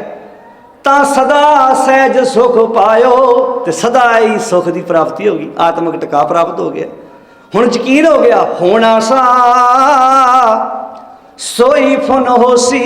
हुण यकीन हो गया कि होना वो ही आ जो मालिक की रजा वा, मालिक की रजा तो बाहर कुछ नहीं हो सकता। होना सा सोई फुन होसी, सुख दुख कहाँ दिखायो। हुण सुख ते दुख ये भी उस माल की रजा वह भाना वा कि जो मैं उस माल की रजा को समझदा तो मैं इन्होंने सब चीज़ों अपनी जिंदगी में हंडा सकता हाँ। हुण खंड ब्रह्मंड का एको ठाणा, हुण समझ आ गई भी खंडा ब्रह्मंडा का एको भाव, सारिया थावां ते मालिक एक थां ते वसदा है। खंड ब्रह्मंड का एको ठाणा, गुर गुर दे नाल नूं सिहारी है, जिहदा अर्थ गुरु ने। गुर परदा खोल दिखायो, गुरु ने पर्दा खोल के ना मैनू यकीन दवा दिता कि हुण बाहर भजन की लोड़ नहीं, जो ब्रह्मंड है सोई पिंड है, जो खोजै सो पावै। हुण तेनू जे जाण की लोड़ नहीं, जो बाहर है वो तेरे अंदर है। खंड ब्रह्मंड का एको ठाणा, गुर पर्दा खोल दिखायो। नौ निध नाम निधान एक ठाई, नौ नदियों का खजाना नाम एक थां ते तेरे अंदर टिकया होया, एक थां ते। नौ निध नाम, सारे बोलो, नौ निध नाम निधान एक ठाई। अगे की आंदे महाराज, तो बाहर कैंठ जायो। हुण दसो जो अंदर सब कुछ टिकया तो बाहर लैण की जाना की है। जो वस्तु घर पा दी है भी थिर घर बैसो हर जन प्यारे, सतगुर तुमरे मन रे थिर रहो, मत कत जाही जियो। बाहर ढूंढत बहुत दुख पावे, घर अमृत घट माही जियो। हुण बाणी च बार बार शब्द वरते ने। हुण इत्थे कहता नौ निध नाम निधान एक ठाई, एक थां ते। तो बाहर कैंठे जाओ, फिर बाह जाण दी की लोड़ पैगी। एक है कनक अखीरला बंद, एक है कनक अनक भांत साजी, बहु प्रकार रचायो। जिवें सोना एक ही हुंदा ना, ਉਹਦੇ गहने वखरे वखरे होंगे, ਉਹਦਾ हार बना लो, ਉਹਦੀ मुंदरी बना लो, ਉਹਦਾ कड़ा बना लो। हुण गहने वखरे वखरे, सोना थोड़ा वखरा वखरा। पर जो सारे गहने एक थां ते लिया के सुनियारा नूं कुठाली च पा के घालदा ना, फिर वो सोना बन जाता। इदां ही एक है कनक इको सोना, अनक भांत साजी, इक्के सोने के अनेकों प्रकार के गहने आ। इदां इको ही मालिक आ, ये तरह तरह के गहने आ, तरह तरह के। जिवें इक्के घुमियार दे कोल इक्के मिट्टी के अनेकों तरह के भांडे साज दिंदा। माटी एक अनेक भांत कर साजी साजणहारे। जिवें इक्के मिट्टी तो घुमियार गुन गुन के तरह तरह के भांडे बनांदा, इक्को मालिक ने तरह तरह की कायनात नूं सिरज दिता। जिदन इस नुकते नूं समझ लिया ना, फिर समझ आ जाएगी भी साडा सारियां दा प्यो एक है, एक पिता एक सके हम, बारक तू मेरा गुरहाई। साथ समझी फिजिकल तौर पर ना साडे माता पिता अलग अलग ने, माता का नाम होर है, पिता का नाम होर है, पर अंदरूनी तौर पर साडा सारियां दा प्यो एक है। तां बाणी च आख्या सी भी एक पिता एक सके हम। जे साडा सारियां दा प्यो एक ना होवे, मान लो एक बंदा अज पहले दिन अमेरिका इत्थे आया, ਇੱਥੇ ਉਹਦੇ ਨਾਲ घटना वापर जाए, डॉक्टर कहते उन्होंने 2 यूनिट खून चाहिए, ब्लड चाहिए, ਉਹਦਾ तो कोई रिश्तेदार है नहीं। जो ब्लड बैंक तो तुसी 2 यूनिट खून लैन जाओगे ना, ब्लड लैन जाओगे, ये नहीं पूछा जाना काले का है, गोरे का है, चिट्टे का है, जैनी का है, बोधी का है, पारसी का है, ਉਹਦਾ भी खून ਉਹਦੇ ਨਾਲ मैच कर जाना। क्योंकि 5 तत्तां का शरीर बनया है, तो असीं लोगों ने जातां पातां दे भरम खड़े कर ले। बाणी तो बार बार कहती सी, जाति दे के हाथ सच परखिए, मोहरा होवे हाथ मरिए चखिए, जात का गर्भ ना कर मूर्ख गवारा। गुरु साहब ने तो हलूण हलूण के जात पात के कोड़ चों बाहर कढ़िया सी, पर अज इत्थे किला अड़िया होया वा जिहड़ा गर्दन दे विच कि मैं उच्चा वां तू मेरे तो नीवा वां, तू हथ लाता तो पिटिया गया। इदां दे साडे दिमाग विच सवाल तरह तरह के खड़े हुए ने। मैं बार बार तां ही कहना, सिर झुकदा ज्ञानी देव सिंह के चरणों च। ज्ञानी देव सिंह ने जो काम किया ना, जो लैक्चर सिंह सभा लिया, जो 1873 च आरंभ हुई, वो लैक्चर करते सी ज्ञानी देव सिंह जी, तो राह जाते राह ही खलो के सुनते सी। पर जदों देग लैण का समा आउंदा सी ना, ਗਿਆਨੀ ਦੇਵ ਸਿੰਘ ਨੂੰ ਜੋੜੇ ਘਰ 'ਚ ਬਹਿ ਕੇ ਦੇਗ ਲੈਣੀ ਪੈਂਦੀ ਸੀ। ਉੱਚ ਜਾਤੀਏ ਲੋਕ ਉਹਨੂੰ ਅੰਦਰ ਦੇਗ ਨਹੀਂ ਸੀ ਲੈਣ ਦਿੰਦੇ, ਕਹਿੰਦੇ ਸੀ ਤੂੰ ਤੇ ਰਵਿਦਾਸ ਪਰਿਵਾਰ ਨਾਲ ਸੰਬੰਧ ਰੱਖਦਾ, ਤੂੰ ਤੇ ਉੱਚੀ ਜਾਤ ਦਾ ਨਹੀਂ ਹੈਗਾ। ਲੈਕਚਰ ਉਹ ਗੁਰਦੁਆਰੇ ਦੇ ਅੰਦਰ ਕਰਦੇ ਸੀ ਤੇ ਦੇਗ ਲੈਣ ਵੇਲੇ ਉਹਨਾਂ ਨੂੰ ਬਾਹਰ ਜੋੜੇ ਘਰ 'ਚ ਆਉਣਾ ਪੈਂਦਾ ਸੀ। ਉੱਚ ਜਾਤੀਆਂ ਦਾ ਸ਼ੁਰੂ ਤੋਂ ਪ੍ਰਭਾਵ ਰਿਹਾ, ਹਮੇਸ਼ਾ ਤੋਂ ਸਾਡੇ ਸਮਾਜ ਦੇ ਲੋਕ ਦੂਜਿਆਂ ਨੂੰ ਲਤਾੜਦੇ ਰਹੇ। ਆਓ ਇਸ ਜਾਤ ਪਾਤ ਦੇ ਕੋੜ 'ਚੋਂ ਬਾਹਰ ਨਿਕਲੀਏ। ਅਸੀਂ ਉਸ ਬਾਪੂ ਦੇ ਪੁੱਤਰਾਂ ਜਿਹਨੇ ਆਖਿਆ ਤੂੰ ਸਾਂਝਾ ਸਾਹਿਬ ਬਾਪ ਹਮਾਰਾ, ਅਸੀਂ ਉਸ ਮਾਲਕ ਦੇ ਬੱਚੇ ਹਾਂ। ਸਾਧ ਸੰਗਤ ਜੀ, ਜਿਵੇਂ ਸਤਿਗੁਰੂ ਜੀ ਕਹਿੰਦੇ ਵੀ ਇੱਕ ਹੈ ਕਨਕ ਅਨਕ ਭਾਂਤ ਸਾਜੀ, ਬਹੁ ਪ੍ਰਕਾਰ ਰਚਾਇਓ, ਕਹੋ ਨਾਨਕ ਭਰਮ ਗੁਰ ਖੋਈ ਹੈ। ਹੇ ਨਾਨਕ ਆਖ, ਜਦੋਂ ਗੁਰੂ ਨੇ ਅੰਦਰ ਦਾ ਭਰਮ ਦੂਰ ਕਰ ਦਿੱਤਾ, ਇਵੇਂ ਤਤੈ ਤੱਤ ਮਿਲਾਇਓ। ਜਿਵੇਂ ਤੱਤ ਸਾਰੇ ਮਿਲ ਜਾਂਦੇ, ਜਿਵੇਂ ਤਰ੍ਹਾਂ ਤਰ੍ਹਾਂ ਦੇ ਗਹਿਣੇ ਇੱਕ ਥਾਂ ਤੇ ਸੋਨਾ ਬਣ ਜਾਂਦੇ ਆ। ਜਦੋਂ ਸਾਡੇ ਅੰਦਰ ਦਾ ਭਰਮ ਦੂਰ ਹੋ ਗਿਆ, ਫਿਰ ਅਸੀਂ ਡੰਕੇ ਦੀ ਚੋਟ ਤੇ ਕਹਾਂਗੇ ਕਿ ਅਸੀਂ ਸਭ ਉਸ ਬਾਪੂ ਦੇ ਪੁੱਤਰ ਹਾਂ। ਭਗਤ ਕਬੀਰ ਜੀ ਨੇ ਬਾਣੀ 'ਚ ਪਤਾ ਕੀ ਕਿਹਾ, ਕਹਿ ਕੇ ਖਿਮਾ ਮੰਗਾ, ਕਹਿੰਦੇ ਗਰਭਵਾਸ ਮੈਂ ਕੁੱਲ ਨਹੀਂ ਜਾਤੀ। ਜਦੋਂ ਬੱਚਾ ਮਾਤਾ ਦੇ ਗਰਭ 'ਚ ਪਲਦਾ, ਦੁਨੀਆ ਦਾ ਕੋਈ ਬੰਦਾ ਦੱਸ ਸਕਦਾ ਉਹਦੀ ਕਿਹੜੀ ਕੁੱਲ ਹੈ, ਕਿਹੜੀ ਜਾਤ ਹੈ, ਕਿਹੜੇ ਮਜ਼ਹਬ ਨਾਲ ਸੰਬੰਧ ਰੱਖਦਾ। ਗਰਭਵਾਸ ਮੈਂ ਕੁੱਲ ਨਹੀਂ ਜਾਤੀ, ਬ੍ਰਹਮ ਬਿੰਦ ਤੇ ਸਭ ਉਤਪਾਤੀ, ਕੌਰੇ ਪੰਡਤ ਬਾਹਮਣ ਕਬ ਕੇ ਹੋਏ, ਬਾਹਮਣ ਕਹਿ ਕੇ ਜਨਮ ਮਤ ਖੋਏ ਜੋ ਤੂੰ ਬ੍ਰਾਹਮਣ ਬ੍ਰਾਹਮਣੀ ਜਾਇਆ, ਤਵਾਣ ਬਾਟ ਕਾਹੇ ਨਹੀਂ ਆਇਆ। ਏਡੇ ਏਡੇ ਸ਼ਬਦ ਗੁਰੂ ਗ੍ਰੰਥ ਸਾਹਿਬ ਜੀ ਦੇ ਵਿੱਚ ਅੱਜ ਸਾਡੇ ਕੋਲ ਮੌਜੂਦ ਨੇ। ਜਾਤ ਪਾਤ ਦਾ ਇਹ ਵਹਿਮ ਦੂਰ ਕਰਨ ਵਾਸਤੇ ਏਡਾ ਵੱਡਾ ਖਜ਼ਾਨਾ ਸਾਨੂੰ ਬਖਸ਼ਿਸ਼ ਕੀਤਾ। ਸਾਧ ਸੰਗਤ ਜੀ, ਆਓ ਐਸੋ ਪਰਚੋ ਪਾਇਓ, ਆਪਣੇ ਗੁਰੂ ਨਾਲ ਪਰਚੇ ਕਰੀਏ, ਗੁਰੂ ਨਾਲ ਪ੍ਰੀਚੇ ਕਰੀਏ, ਅੰਦਰ ਬੈਠੇ ਉਸ ਰੱਬ ਨਾਲ ਸਾਂਝ ਪਾਈਏ, ਘਰਾਂ 'ਚ ਸਹਿਜ ਪਾਠ ਕਰੀਏ, ਖੰਡੇ ਦੀ ਪੌੜ ਲੈ ਕੇ ਗੁਰੂ ਦੇ ਪੁੱਤਰ ਧੀਆਂ ਬਣ ਕੇ ਗੁਰੂ ਦੀ ਵਿਚਾਰ ਘਰ ਘਰ ਪਹੁੰਚਾ ਦਈਏ। ਦੱਸ ਦਈਏ ਕਿ ਇੱਕ ਗ੍ਰੰਥ ਇੱਕ ਪੰਥ ਮਾਲਕ ਦੀ ਵਿਚਾਰਧਾਰਾ ਨੂੰ ਆਪਣੀ ਜ਼ਿੰਦਗੀ ਦਾ ਆਧਾਰ ਬਣਾਉਣ ਦੀ ਅਸੀਂ ਕੋਸ਼ਿਸ਼ ਕਰਨੀ ਆ, ਕਿਉਂਕਿ ਸਾਨੂੰ ਗੁਰੂ ਨੇ ਜੋ ਵਿਚਾਰ ਬਖਸ਼ਿਸ਼ ਕੀਤੀ। ਜਦੋਂ ਅਸੀਂ ਸਿੱਖ ਦੀ ਡੈਫੀਨੇਸ਼ਨ, ਸਿੱਖ ਦੀ ਪਰਿਭਾਸ਼ਾ, ਸਿੱਖ ਦੀ ਡੈਫੀਨੇਸ਼ਨ ਜਦੋਂ ਅਸੀਂ ਭਾਈ ਕਾਹਨ ਸਿੰਘ ਨਾਭਾ ਜੀ ਕੋਲੋਂ ਪੜ੍ਹਦੇ ਆ ਨਾ, ਪਤਾ ਕੀ ਆਂਦੇ ਆ ਭਾਈ ਕਾਹਨ ਸਿੰਘ ਨਾਭਾ ਜੀ? ਉਹ ਕਹਿੰਦੇ ਨੇ ਕਮਲ ਜਿਉਂ, ਧਿਆਨ ਨਾਲ ਸੁਣਿਓ, ਸਿੱਖ ਦੀ ਪਰਿਭਾਸ਼ਾ ਜੋ ਭਾਈ ਕਾਹਨ ਸਿੰਘ ਨਾਭਾ ਜੀ ਨੇ ਬਿਆਨ ਕੀਤੀ ਹੈ। ਜਦੋਂ ਅਸੀਂ ਗੁਰਬਾਣੀ 'ਚੋਂ ਪੜ੍ਹਦੇ ਆ ਨਾ, ਤਾਂ ਬਾਰ-ਬਾਰ ਆਖਿਆ ਨਾ ਵੀ ਸਿੱਖ ਕੌਣ ਹੁੰਦਾ ਹੈ, ਗੁਰੂ ਦੀ ਸਿੱਖ ਦੀ ਵਿਚਾਰਧਾਰਾ ਕੀ ਹੈ। ਤਾਂ ਭਾਈ ਕਾਹਨ ਸਿੰਘ ਨਾਭਾ ਜੀ ਕਹਿੰਦੇ ਨੇ ਕਮਲ ਜਿਉਂ ਮਾਇਆ ਜਲ ਵਿੱਚ ਹੈ ਅਲੇਪ ਸਦਾ। ਜਿਵੇਂ ਕਮਲ ਫੁੱਲ ਚਿੱਕੜ ਵਿੱਚ ਰਹਿ ਕੇ ਵੀ ਆਪਣੇ ਆਪ ਪੱਤਿਆਂ ਨੂੰ ਚਿੱਕੜ ਤੋਂ ਬਚਾ ਕੇ ਰੱਖਦਾ, ਕਮਲ ਜਿਉਂ ਮਾਇਆ ਜਲ ਵਿੱਚ ਹੈ ਅਲੇਪ ਸਦਾ, ਸਭ ਦਾ ਸਨੇਹੀ ਚਾਲ ਸਭ ਤੋਂ ਨਿਰਾਲੀ ਹੈ। ਅਸਾਂ ਸੁਗੰਧੀ ਸਾਰਿਆਂ ਨੂੰ ਦਿੰਦਾ ਵਾ, ਪਰ ਕਮਾਲ ਦੀ ਗੱਲ ਹੈ ਆਪਣਿਆਂ ਖੰਭਾਂ ਨੂੰ, ਆਪਣਿਆਂ ਪੱਤਿਆਂ ਨੂੰ ਉਹ ਆਪਣੀ ਖੁਸ਼ਬੂ ਗਵਾਉਂਦਾ ਨਹੀਂ, ਰਹਿ ਕੇ ਚਿੱਕੜ 'ਚ ਵੀ ਖੁਸ਼ਬੂ ਸਾਰਿਆਂ ਨੂੰ ਵੰਡਦਾ। ਕਮਲ ਜਿਉਂ ਮਾਇਆ ਜਲ ਵਿੱਚ ਹੈ ਅਲੇਪ ਸਦਾ, ਸਭ ਦਾ ਸਨੇਹੀ ਚਾਲ ਸਭ ਤੋਂ ਨਿਰਾਲੀ ਹੈ, ਕਰਕੇ ਕਮਾਈ ਖਾਵੇ ਮੰਗਣਾ ਹਰਾਮ ਜਾਣੇ। ਆ ਸਿੱਖ ਦੀ ਡੈਫੀਨੇਸ਼ਨ ਹੈ ਜੀ, ਕਰਕੇ ਕਮਾਈ ਖਾਵੇ, ਕਿਰਤ ਕਰਕੇ। ਹਾਂ ਨਹੀਂ ਪੈਸੇ ਹੈਗੇ, ਕਵੇਗਾ ਧਾਰ ਦੇ ਦੇ, ਬੈਂਕ ਤੋਂ ਲੋਨ ਲੈ ਲੂੰ, ਕਿਸ਼ਤਾਂ ਦੇ ਨਾਲ ਲਾ ਦੂੰ, ਪਰ ਮੈਂ ਠੂਠਾ ਫੜ ਕੇ ਨਹੀਂ ਮੰਗਾਂਗਾ। ਕਹਿੰਦੇ ਕਰਕੇ ਕਮਾਈ ਖਾਵੇ ਮੰਗਣਾ ਹਰਾਮ ਜਾਣੇ, ਭਾਣੇ ਵਿੱਚ ਬਿਪਤਾ ਨੂੰ ਮੰਨੇ ਖੁਸ਼ਹਾਲੀ ਹੈ। ਵੱਡੀ ਤੋਂ ਵੱਡੀ ਬਿਪਤਾ ਪੈ ਜਾਏ, ਕਵੇ ਦਾਤਾ ਤੇਰਾ ਭਾਣਾ ਵਾ। ਇਹ ਸਿੱਖ ਸੀ ਗੁਰੂ ਕੇ ਪਿਆਰਿਓ, ਦਾਤਾ ਤੇਰਾ ਭਾਣਾ ਵਾ, ਤੇਰੀ ਰਜਾ ਵਾ। ਜੇ ਇਸ ਬਿਪਤਾ 'ਚ ਪਾਇਆ ਤੇ ਕੱਢਣ ਵਾਲਾ ਵੀ ਤੂੰ ਇਹਨੂੰ ਆਪ ਆ। ਕਰਕੇ ਹੁਣ ਕੀ ਸ਼ਬਦ ਵਰਤਿਆ, ਕਰਕੇ ਕਮਾਈ ਖਾਵੇ ਮੰਗਣਾ ਹਰਾਮ ਜਾਣੇ, ਭਾਣੇ ਵਿੱਚ ਬਿਪਤਾ ਨੂੰ ਮੰਨੇ ਖੁਸ਼ਹਾਲੀ ਹੈ। ਸਵਾਰਥ ਤੋਂ ਬਿਨਾਂ ਗੁਰਦੁਆਰਿਆਂ ਦਾ ਚੌਂਕੀਦਾਰ। ਆਹ ਗੱਲ ਧਿਆਨ ਨਾਲ ਸੁਣਿਓ, ਸਿੱਖ ਕੌਣ ਹੈ? ਜਿਹੜਾ ਗਰਜ ਤੋਂ ਬਿਨਾਂ ਗੁਰਦੁਆਰੇ ਦਾ ਚੌਂਕੀਦਾਰ ਹੈ। ਭਾਵੇਂ ਇੱਥੇ ਪ੍ਰਚਾਰਕ ਹੈ, ਭਾਵੇਂ ਪ੍ਰੈਜ਼ੀਡੈਂਟ ਹੈ, ਭਾਵੇਂ ਸੈਕਟਰੀ ਹੈ, ਭਾਵੇਂ ਗ੍ਰੰਥੀ, ਅਸੀਂ ਸਾਰੇ ਗੁਰੂ ਦੇ ਚੌਂਕੀਦਾਰ ਹਾਂ। ਮਾਲਕ ਸਾਡਾ ਧੰਨ ਸ੍ਰੀ ਗੁਰੂ ਗ੍ਰੰਥ ਸਾਹਿਬ ਅਕਾਲ ਪੁਰਖ ਵਾਹਿਗੁਰੂ ਹੈ। ਧਿਆਨ ਨਾਲ ਸੁਣਿਓ, ਕਰਕੇ ਕਮਾਈ ਖਾਵੇ ਮੰਗਣਾ ਹਰਾਮ ਜਾਣੇ, ਭਾਣੇ ਵਿੱਚ ਬਿਪਤਾ ਨੂੰ ਮੰਨੇ ਖੁਸ਼ਹਾਲੀ ਹੈ। ਸਵਾਰਥ ਤੋਂ ਬਿਨਾਂ ਗੁਰਦੁਆਰਿਆਂ ਦਾ ਚੌਂਕੀਦਾਰ। ਸਿੱਖ ਕੌਣ ਹੈ ਜੀ? ਸਵਾਰਥ ਤੋਂ ਬਿਨਾਂ ਗੁਰਦੁਆਰੇ ਦਾ ਚੌਂਕੀਦਾਰ। ਸਵਾਰਥ ਤੋਂ ਬਿਨਾਂ ਗੁਰਦੁਆਰਿਆਂ ਦਾ ਚੌਂਕੀਦਾਰ।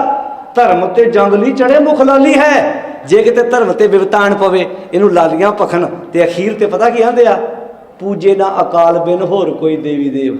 ਪੂਜੇ ਨਾ, ਸਾਰੇ ਬੋਲੋ, ਪੂਜੇ ਨਾ ਹੋਰ ਕੋਈ, ਇੱਕ ਅਕਾਲ ਪੁਰਖ ਤੋਂ ਬਿਨਾਂ ਕਿਸੇ ਹੋਰ ਦੇਵੀ ਦੇਵਤੇ ਦੀ ਪੂਜਾ ਨਾ ਕਰਾ।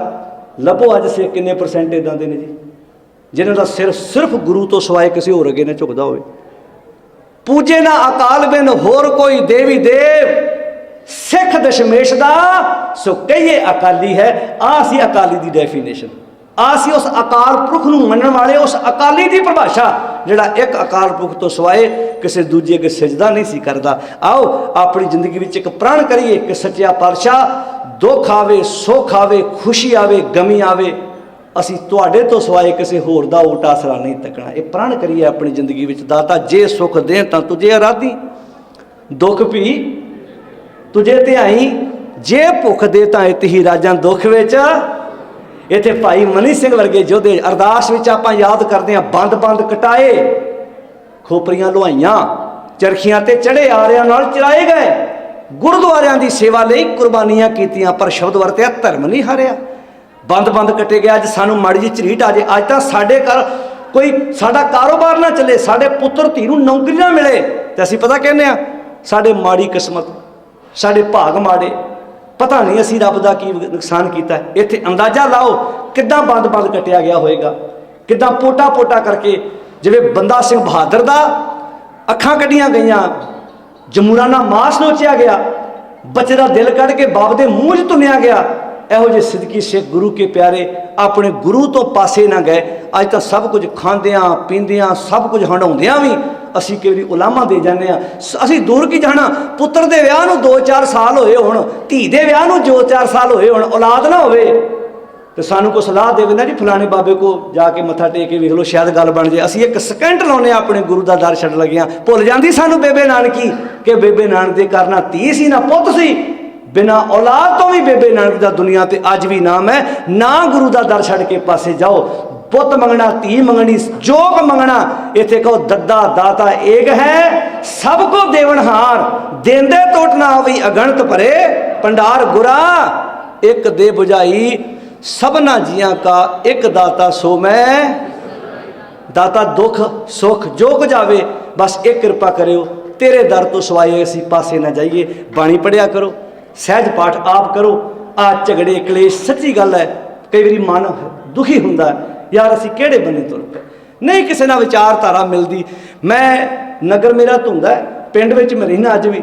ਮੈਨੂੰ ਕਈ ਵਾਰੀ ਕਹਿਣਗੇ ਜੀ ਫਲਾਣੇ ਪਿੰਡ ਕੋਈ ਫਲਾਣੇ ਬਾਬਾ ਜੀ ਨੂੰ ਬੁਲਾ ਰਿਹਾ। ਮੈਂ ਕਿਹਾ ਬੁਲਾਓ, ਵਧੀਆ ਗੱਲ ਹੈ, ਲੋਕਾਂ ਨੂੰ ਪਤਾ ਲੱਗੇ ਉਹ ਕਿਹੜੀ ਵਿਚਾਰਧਾਰਾ ਬੋਲਦੇ ਨੇ। ਸੱਦੋ, ਤਗੜੇ ਹੋ ਕੇ, ਜੇ ਕੋਈ ਲੋੜ ਹੈ ਤੇ ਅਸੀਂ ਹੈਲਪ ਕਰਦੇ ਹਾਂ, ਪਰ ਕਦੀ ਕਿਸੇ ਦਾ ਵਿਰੋਧ ਨਹੀਂ ਕੀਤਾ। ਕੋਈ ਕਿਸੇ ਮਨਮਤ ਕੋਈ ਵੀ ਪ੍ਰਚਾਰ ਨੂੰ ਕਰਨ ਦਿਓ, ਬੋਲਣ ਦਿਓ।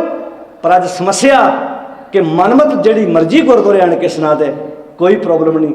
ਜਦੋਂ ਗੁਰਮਤਿ ਦੀ ਗੱਲ ਆਉਣੀ ਹੈ ਉਹਨੂੰ ਰੋਕੋ ਤਾਂ ਕਿ ਗੁਰੂ ਦੇ ਸ਼ਬਦ ਦੀ ਆਮ ਲੋਕਾਂ ਨੂੰ ਸਮਝ ਨਾ ਆਵੇ। ਹੁਣ ਜਾਗਣਾ ਪੈਣਾ। ਗੁਰੂ ਦੇ ਇੱਕ ਅਖੀਰ ਤੇ ਬਚਨ ਕਹਿ ਕੇ ਤੁਹਾਡੇ ਕੋਲੋਂ ਖਿਮਾ ਮੰਗ ਲਵਾਂ।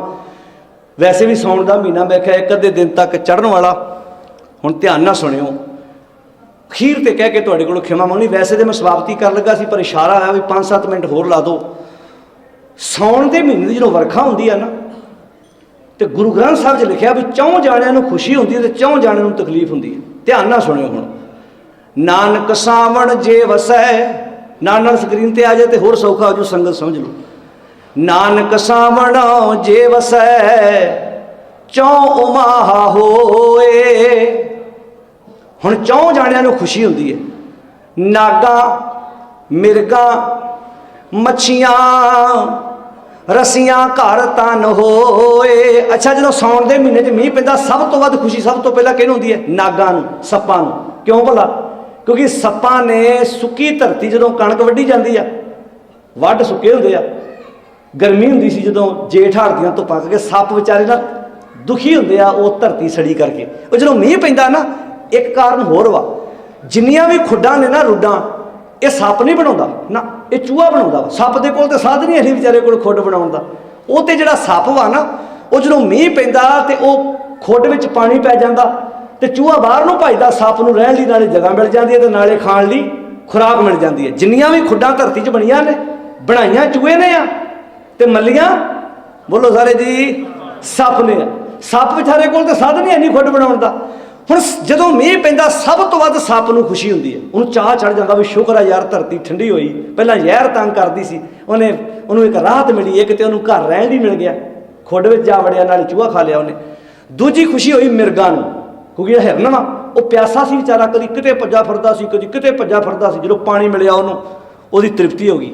ਤੀਜੀ ਖੁਸ਼ੀ ਹੋਈ ਮੱਛੀਆਂ ਨੂੰ। ਮੱਛੀਆਂ ਵਿਚਾਰੀਆਂ ਛੋਟੇ ਛੋਟੇ ਟੋਭਿਆਂ ਦੇ ਵਿੱਚ ਵਿਚਾਰੀਆਂ ਵਿਆਕਲ ਹੋ ਗਈਆਂ। ਪਾਣੀ ਦੇ ਨਾਲ ਜਦੋਂ ਪਾਣੀ ਘੱਟ ਹੋਵੇ ਨਾ, ਧੁੱਪ ਦੇ ਨਾਲ ਸੜ ਜਾਂਦਾ। ਹੁਣ ਜਦੋਂ ਜ਼ਿਆਦਾ ਪਾਣੀ ਹੋਏਗਾ ਉੱਥੇ ਧੁੱਪ ਅਸਰ ਨਹੀਂ ਪਾਉਂਦੀ। ਹੁਣ ਤੁਸੀਂ ਕਦੀ ਨੋਟ ਕਰਿਓ, ਟੋਭੇ ਦਾ ਪਾਣੀ ਜਦੋਂ ਧੁੱਪ ਲੱਗੂਗੀ ਤਾਂ ਗਰਮ ਹੋਊ। ਦਰਿਆਵਾਂ ਦੇ ਪਾਣੀ, ਸਮੁੰਦਰਾਂ ਦੇ ਪਾਣੀ, ਇਹਨੂੰ ਥੋੜ੍ਹਾ ਸੂਰਜ ਗਰਮ ਕਰ ਸਕਦਾ, ਕਿਉਂਕਿ ਪਾਣੀ ਦੀ ਗਿਣਤੀ ਜ਼ਿਆਦਾ। ਪਾਣੀ ਬਹੁਤਾਤ ਹੋਣ ਕਰਕੇ ਉੱਥੇ ਉਹਦੀ ਤਪਸ਼ ਦਾ ਅਸਰ ਕੋਈ ਨਹੀਂ ਹੁੰਦਾ। ਹੁਣ ਜਦੋਂ ਥੋੜੇ ਪਾਣੀ 'ਚ ਮੱਛੀ ਵਿਚਾਰੀ ਤੜਫਦੀ ਸੀ, ਜਦੋਂ ਪਾਣੀ ਪਿਆ, ਵਰਖਾ ਹੋਈ, ਮੱਛੀਆਂ ਨੂੰ ਖੁਸ਼ੀ ਹੋਈ। ਤੇ ਤੀਜੀ ਖੁਸ਼ੀ ਹੋਈ ਸਾਉਣ ਦੇ ਮਹੀਨੇ ਰੱਸੀਆਂ ਨੂੰ। ਜਿਨ੍ਹਾਂ ਘਰ 4 ਪੈਸੇ ਹੁੰਦੇ ਆ, ਖਾਣ ਪੀਣ ਦੇ ਸ਼ੌਕੀਨ ਹੁੰਦੇ ਆ, ਉਹ ਕਹਿੰਦੇ ਚਲੋ ਜੀ ਮਾਲ ਪੂੜੇ ਕੱਢੋ। ਚਲੋ ਉਹ ਮਾਲ ਪੂੜੇ ਤੇ ਨਾ ਖਲੋਂਦੇ, ਫਿਰ ਦੂਜੇ ਕੀ ਆਂਦੇ ਭਲਾ, ਝੜੀ ਲੱਗੀ ਆ ਅੱਜ, ਹੁਣ ਅਗਲੀ ਗੱਲ ਤੁਸੀਂ ਪੂਰੀ ਕਰ ਦਿਓ, ਮੇਰੇ ਕੋਲ ਨਾ ਖਵਾਓ। ਉਹ ਕੀ ਆਂਦੇ ਜੀ, ਝੜੀ ਲੱਗੀ ਆ। ਉਹ ਫਿਰ ਝੜੀ ਲੱਗੀ ਤੇ ਦੂਜੇ ਬੰਨੇ ਤੁਰ ਪੈਂਦੇ ਆ। ਹੁਣ ਸਾਰੇ ਅਰਥ ਮੇਰੇ ਕੋਲ ਨਾ ਕਰਾਓ, ਰੱਸੀ ਦੇ ਅਰਥ ਤਾਂ ਕਈ ਹੁੰਦੇ ਆ, ਰਸਕਲਾ ਮਾਲ ਪੂੜੇ ਖਾਣਾ ਥੋੜਾ ਹੁੰਦਾ। ਉਹ ਰੱਸੀਏ ਬੰਦੇ ਫਿਰ ਉਹ ਗਾਂਹ ਤੋਂ ਗਾਂਹ ਤੁਰੇ ਜਾਂਦੇ ਆ। ਉਹਨਾਂ ਨੂੰ ਸਾਉਣ ਦੇ ਮਹੀਨੇ ਦੀ ਵਰਖਾ ਬੜੀ, ਸਾਰੇ ਬੋਲੋ ਜੀ, ਚੰਗੀ ਲੱਗਦੀ ਹੈ। ਅੱਛਾ, ਸਾਉਣ ਦੇ ਮਹੀਨੇ ਦੀ ਤਕਲੀਫ ਕਿਹਨੂੰ ਹੁੰਦੀ ਭਲਾ, ਉਹ ਵੀ ਸੁਣ ਲਓ। ਨਾਨਕ ਸਾਵਣਾ ਜੇ ਵਸੈ ਚੌਂ ਵਿਛੋੜਾ ਹੋਏ। ਲਓ ਜੀ, ਇਹ ਚੌਂ ਨੂੰ ਦੁਖੀ ਹੁੰਦੀ ਕਿਹੜੀ? ਸਭ ਤੋਂ ਪਹਿਲਾਂ ਗਾਂ ਹੀ ਪੁੱਤਾਂ, ਸਭ ਤੋਂ ਪਹਿਲਾਂ ਤਕਲੀਫ ਹੁੰਦੀ ਗਾਂ ਦੇ ਪੁੱਤ ਨੂੰ, ਬਲਦ ਨੂੰ। ਦੂਜੀ ਨਿਰਧਨਾ, ਜਦੋਂ ਕੋਈ ਪੈਸਾ ਹੈ ਨਹੀਂ। ਪੰਥੀ, ਰਾਹਗੀਰ, ਚਾਕਰ, ਨੌਕਰੀ ਕਰਨ ਵਾਲਾ। ਲਓ ਆਪਾਂ ਪਿੱਛੋਂ ਸ਼ੁਰੂ ਅਰਥ ਕਰਦੇ ਹਾਂ। ਨੌਕਰੀ ਕਰਨ ਵਾਲੇ ਬੰਦੇ ਨੂੰ ਜਦੋਂ ਲਗਾਤਾਰ ਮੀਂਹ ਪਵੇ 5-7 ਦਿਨ ਤੇ ਸਾਧਨ ਹੋਵੇ ਨਾ, ਘਰੋਂ ਜਾਣਾ ਪਵੇ, ਮੁਸ਼ਕਿਲ ਆਉਂਦੀ ਆ ਨਾ। ਉਹ ਕਹਿੰਦਾ ਯਾਰ ਰਾਹ 'ਚ ਕੱਪੜੇ ਭੇਜਾਂਦੇ ਆ, ਮੈਂ ਨੌਕਰੀ ਤੇ ਜਾਣਾ। ਉਹ ਵੀ ਨਹੀਂ ਚਾਹੁੰਦਾ ਕਿ ਰੋਜ਼ ਮੀਂਹ ਪਵੇ। ਦੂਜਾ ਪੰਥੀ, ਰਾਹਗੀਰ, ਕਿਸੇ ਰਿਸ਼ਤੇਦਾਰ ਕੋਲ ਜਾਣਾ ਹੋਵੇ, ਅੱਜ ਵਰਗੇ ਸਾਧਨ ਥੋੜਾ ਹੈਗੇ ਸੀ ਬੰਦੇ ਕੋਲ। ਰਾਹਗੀਰ ਬੰਦੇ ਨੂੰ ਵੀ ਪ੍ਰੋਬਲਮ ਆਉਂਦੀ ਆ ਵੀ ਮੈਂ ਸਫ਼ਰ ਕਿੱਦਾਂ ਕਰਾਂਗਾ। ਨਿਰਧਨ, ਜਦੋਂ ਕੋਈ ਪੈਸਾ ਹੈ ਨਹੀਂ, ਜਿਹਨੇ ਵਿਚਾਰੇ ਨੇ ਕਿਰਤ ਕਰਕੇ ਖਾਣਾ, ਰਿਕਸ਼ੇ ਵਾਲਾ ਥੋੜਾ ਚਾਹੁੰਦਾ ਵੀ ਮੀਂਹ ਪਵੇ। ਪਤਾ ਪੈ ਗਿਆ ਵੀ ਜੇ 4 ਦਿਨ ਲਗਾਤਾਰ ਝੜੀ ਲੱਗ ਗਈ, ਮੇਰਾ ਰਿਕਸ਼ੇ ਤੇ ਕੋਈ ਸਵਾਰੀ ਨਾ ਬੈਠੀ, ਘਰ 'ਚ ਰੋਟੀ ਕਿੱਦਾਂ ਪਕਣੀ ਆ। ਸਵੇਰੇ ਜਾਣਾ ਵਾ, ਸ਼ਾਮ ਨੂੰ 4 ਪੈਸੇ ਕੋਲ ਆਉਂਦੇ ਆ ਤੇ ਚੁੱਲ੍ਹੇ 'ਚ ਰਾਤ ਨੂੰ ਅੱਗ ਬਲਦੀ ਆ। ਚਲੋ ਇਹ 3 ਗੱਲਾਂ ਤੇ ਠੀਕ ਆ। ਗਾਂ ਦੇ ਪੁੱਤ ਨੂੰ ਕਾਹਦੀ ਤਕਲੀਫ? ਪਤਾ ਉਹਨੂੰ ਕਾਹਦੀ ਤਕਲੀਫ ਹੈ? ਕਿਉਂਕਿ ਜਦੋਂ ਕਣਕਾਂ ਵੱਢੀਆਂ ਗਈਆਂ, ਵੱਢ ਸੁੱਕੇ ਸੀ ਤੇ ਬਲਦ ਨੂੰ ਕਿਸਾਨ ਉਹਦੀ ਸੇਵਾ ਕਰੀ ਗਿਆ ਉੱਦਾਂ ਹੀ ਫ੍ਰੀ 'ਚ। ਪਰ ਜਿੱਦਣ ਮੀਂਹ ਪਿਆ ਨਾ, ਤੜਕੇ ਉੱਠ ਕੇ ਕਿਸਾਨ ਨੇ ਉਹਦੀ ਖੁਰਲੀ ਪੱਠਿਆਂ ਨਾਲ ਭਰਤੀ। ਉਹਨੂੰ ਚਾਅ ਤੇ ਚੜਿਆ ਵੀ ਅੱਜ ਕਿਸਾਨ ਨੇ ਕਿਤਾਵਾ ਵੀ ਕੀਤਾ, ਹਰੇ ਪੱਠੇ ਵੀ ਪਾਤੇ, ਕਾਹਦੀ ਗੱਲ ਆ। ਪਰ ਪਤਾ ਬਾਅਦ 'ਚ ਲੱਗਾ ਜਦੋਂ 4:30 ਮੋਢੇ ਤੇ ਪਜਾਲੀ ਆ ਗਈ। ਬੋਲੋ ਸਾਰੇ ਜੀ, 4:30 ਮੋਢੇ ਤੇ। ਹੁਣ ਜਿਹਨੇ ਵੇਲੀ ਖਾਧੀ ਸੀ, ਜਦੋਂ ਮੋਢੇ ਤੇ ਪਜਾਲੀ ਆਈ, ਕਹਿੰਦਾ ਇਹਦੇ ਨਾਲੋਂ ਮੀਂਹ ਤਾਂ ਨਾ ਹੀ ਪੈਂਦਾ, ਤੂੜੀ ਖਾ ਕੇ ਗੁਜ਼ਾਰਾ ਕਰਾਂ। ਬਸ ਇਦਾਂ ਹੀ ਜਿਹੜੀ ਬਾਣੀ ਦੀ ਵਿਚਾਰ ਦਾ ਮੀਂਹ ਆ ਨਾ, ਇਹ ਚੌਂਕ ਨੂੰ ਖੁਸ਼ੀ ਹੁੰਦੀ ਆ। ਹੁਣ ਗਾੜੀ ਤੁਸੀਂ ਸੋਚ ਲਓ, ਤੇ ਚੌਂਕ ਨੂੰ ਤਕਲੀਫ ਹੁੰਦੀ ਆ।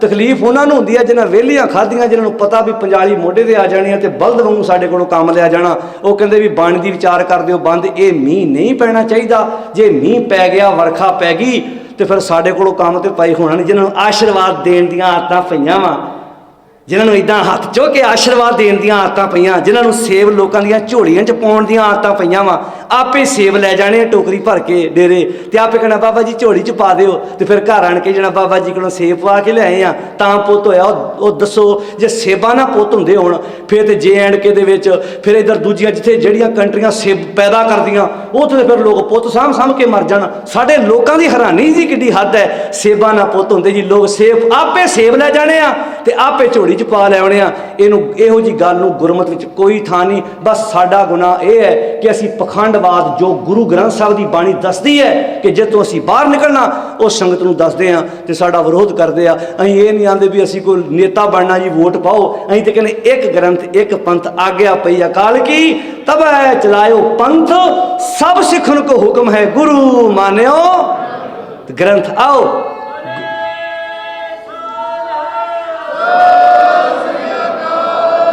ਇੱਥੋਂ ਦੀ ਸਮੁੱਚੀ ਪ੍ਰਬੰਧਕ ਕਮੇਟੀ, ਸਤਿਕਾਰਯੋਗ ਹੈੱਡ ਗ੍ਰੰਥੀ ਭਾਈ ਜਸਪਾਲ ਸਿੰਘ ਜੀ, ਜੋ ਬਹੁਤ ਸੂਝਵਾਨ ਗੁਰਮਤਿ ਦੀ ਵਿਆਖਿਆ ਅਕਸਰ ਸੰਗਤਾਂ ਦੇ ਨਾਲ ਕਰਦੇ ਰਹਿੰਦੇ ਨੇ। ਬਹੁਤ ਪਿਆਰੇ ਜਥੇ ਜੋ ਮੇਰੇ ਤੋਂ ਪਹਿਲਾਂ ਗੁਰਬਾਣੀ ਦਾ ਕੀਰਤਨ ਕਰਦੇ ਨੇ।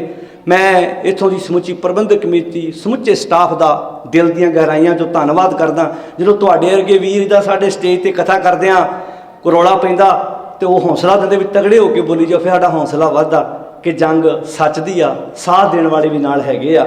ਨਹੀਂ ਤੇ ਸੱਚੀ ਗੱਲ ਹੈ, ਕਈ ਵਾਰੀ ਮਨੋਬਲ ਆਮ ਬੰਦਿਆਂ ਦਾ ਟੁੱਟ ਜਾਂਦਾ। ਉਹ ਕਹਿੰਦੇ ਛੱਡੋ ਯਾਰ, ਕਿੰਨੀ ਕੁ ਲੜਾਈ ਲੜੋਗੇ, ਜਿੱਦਾਂ ਬਾਬੇ ਕਹਿੰਦੇ ਉੱਦਾਂ ਬੋਲੋ।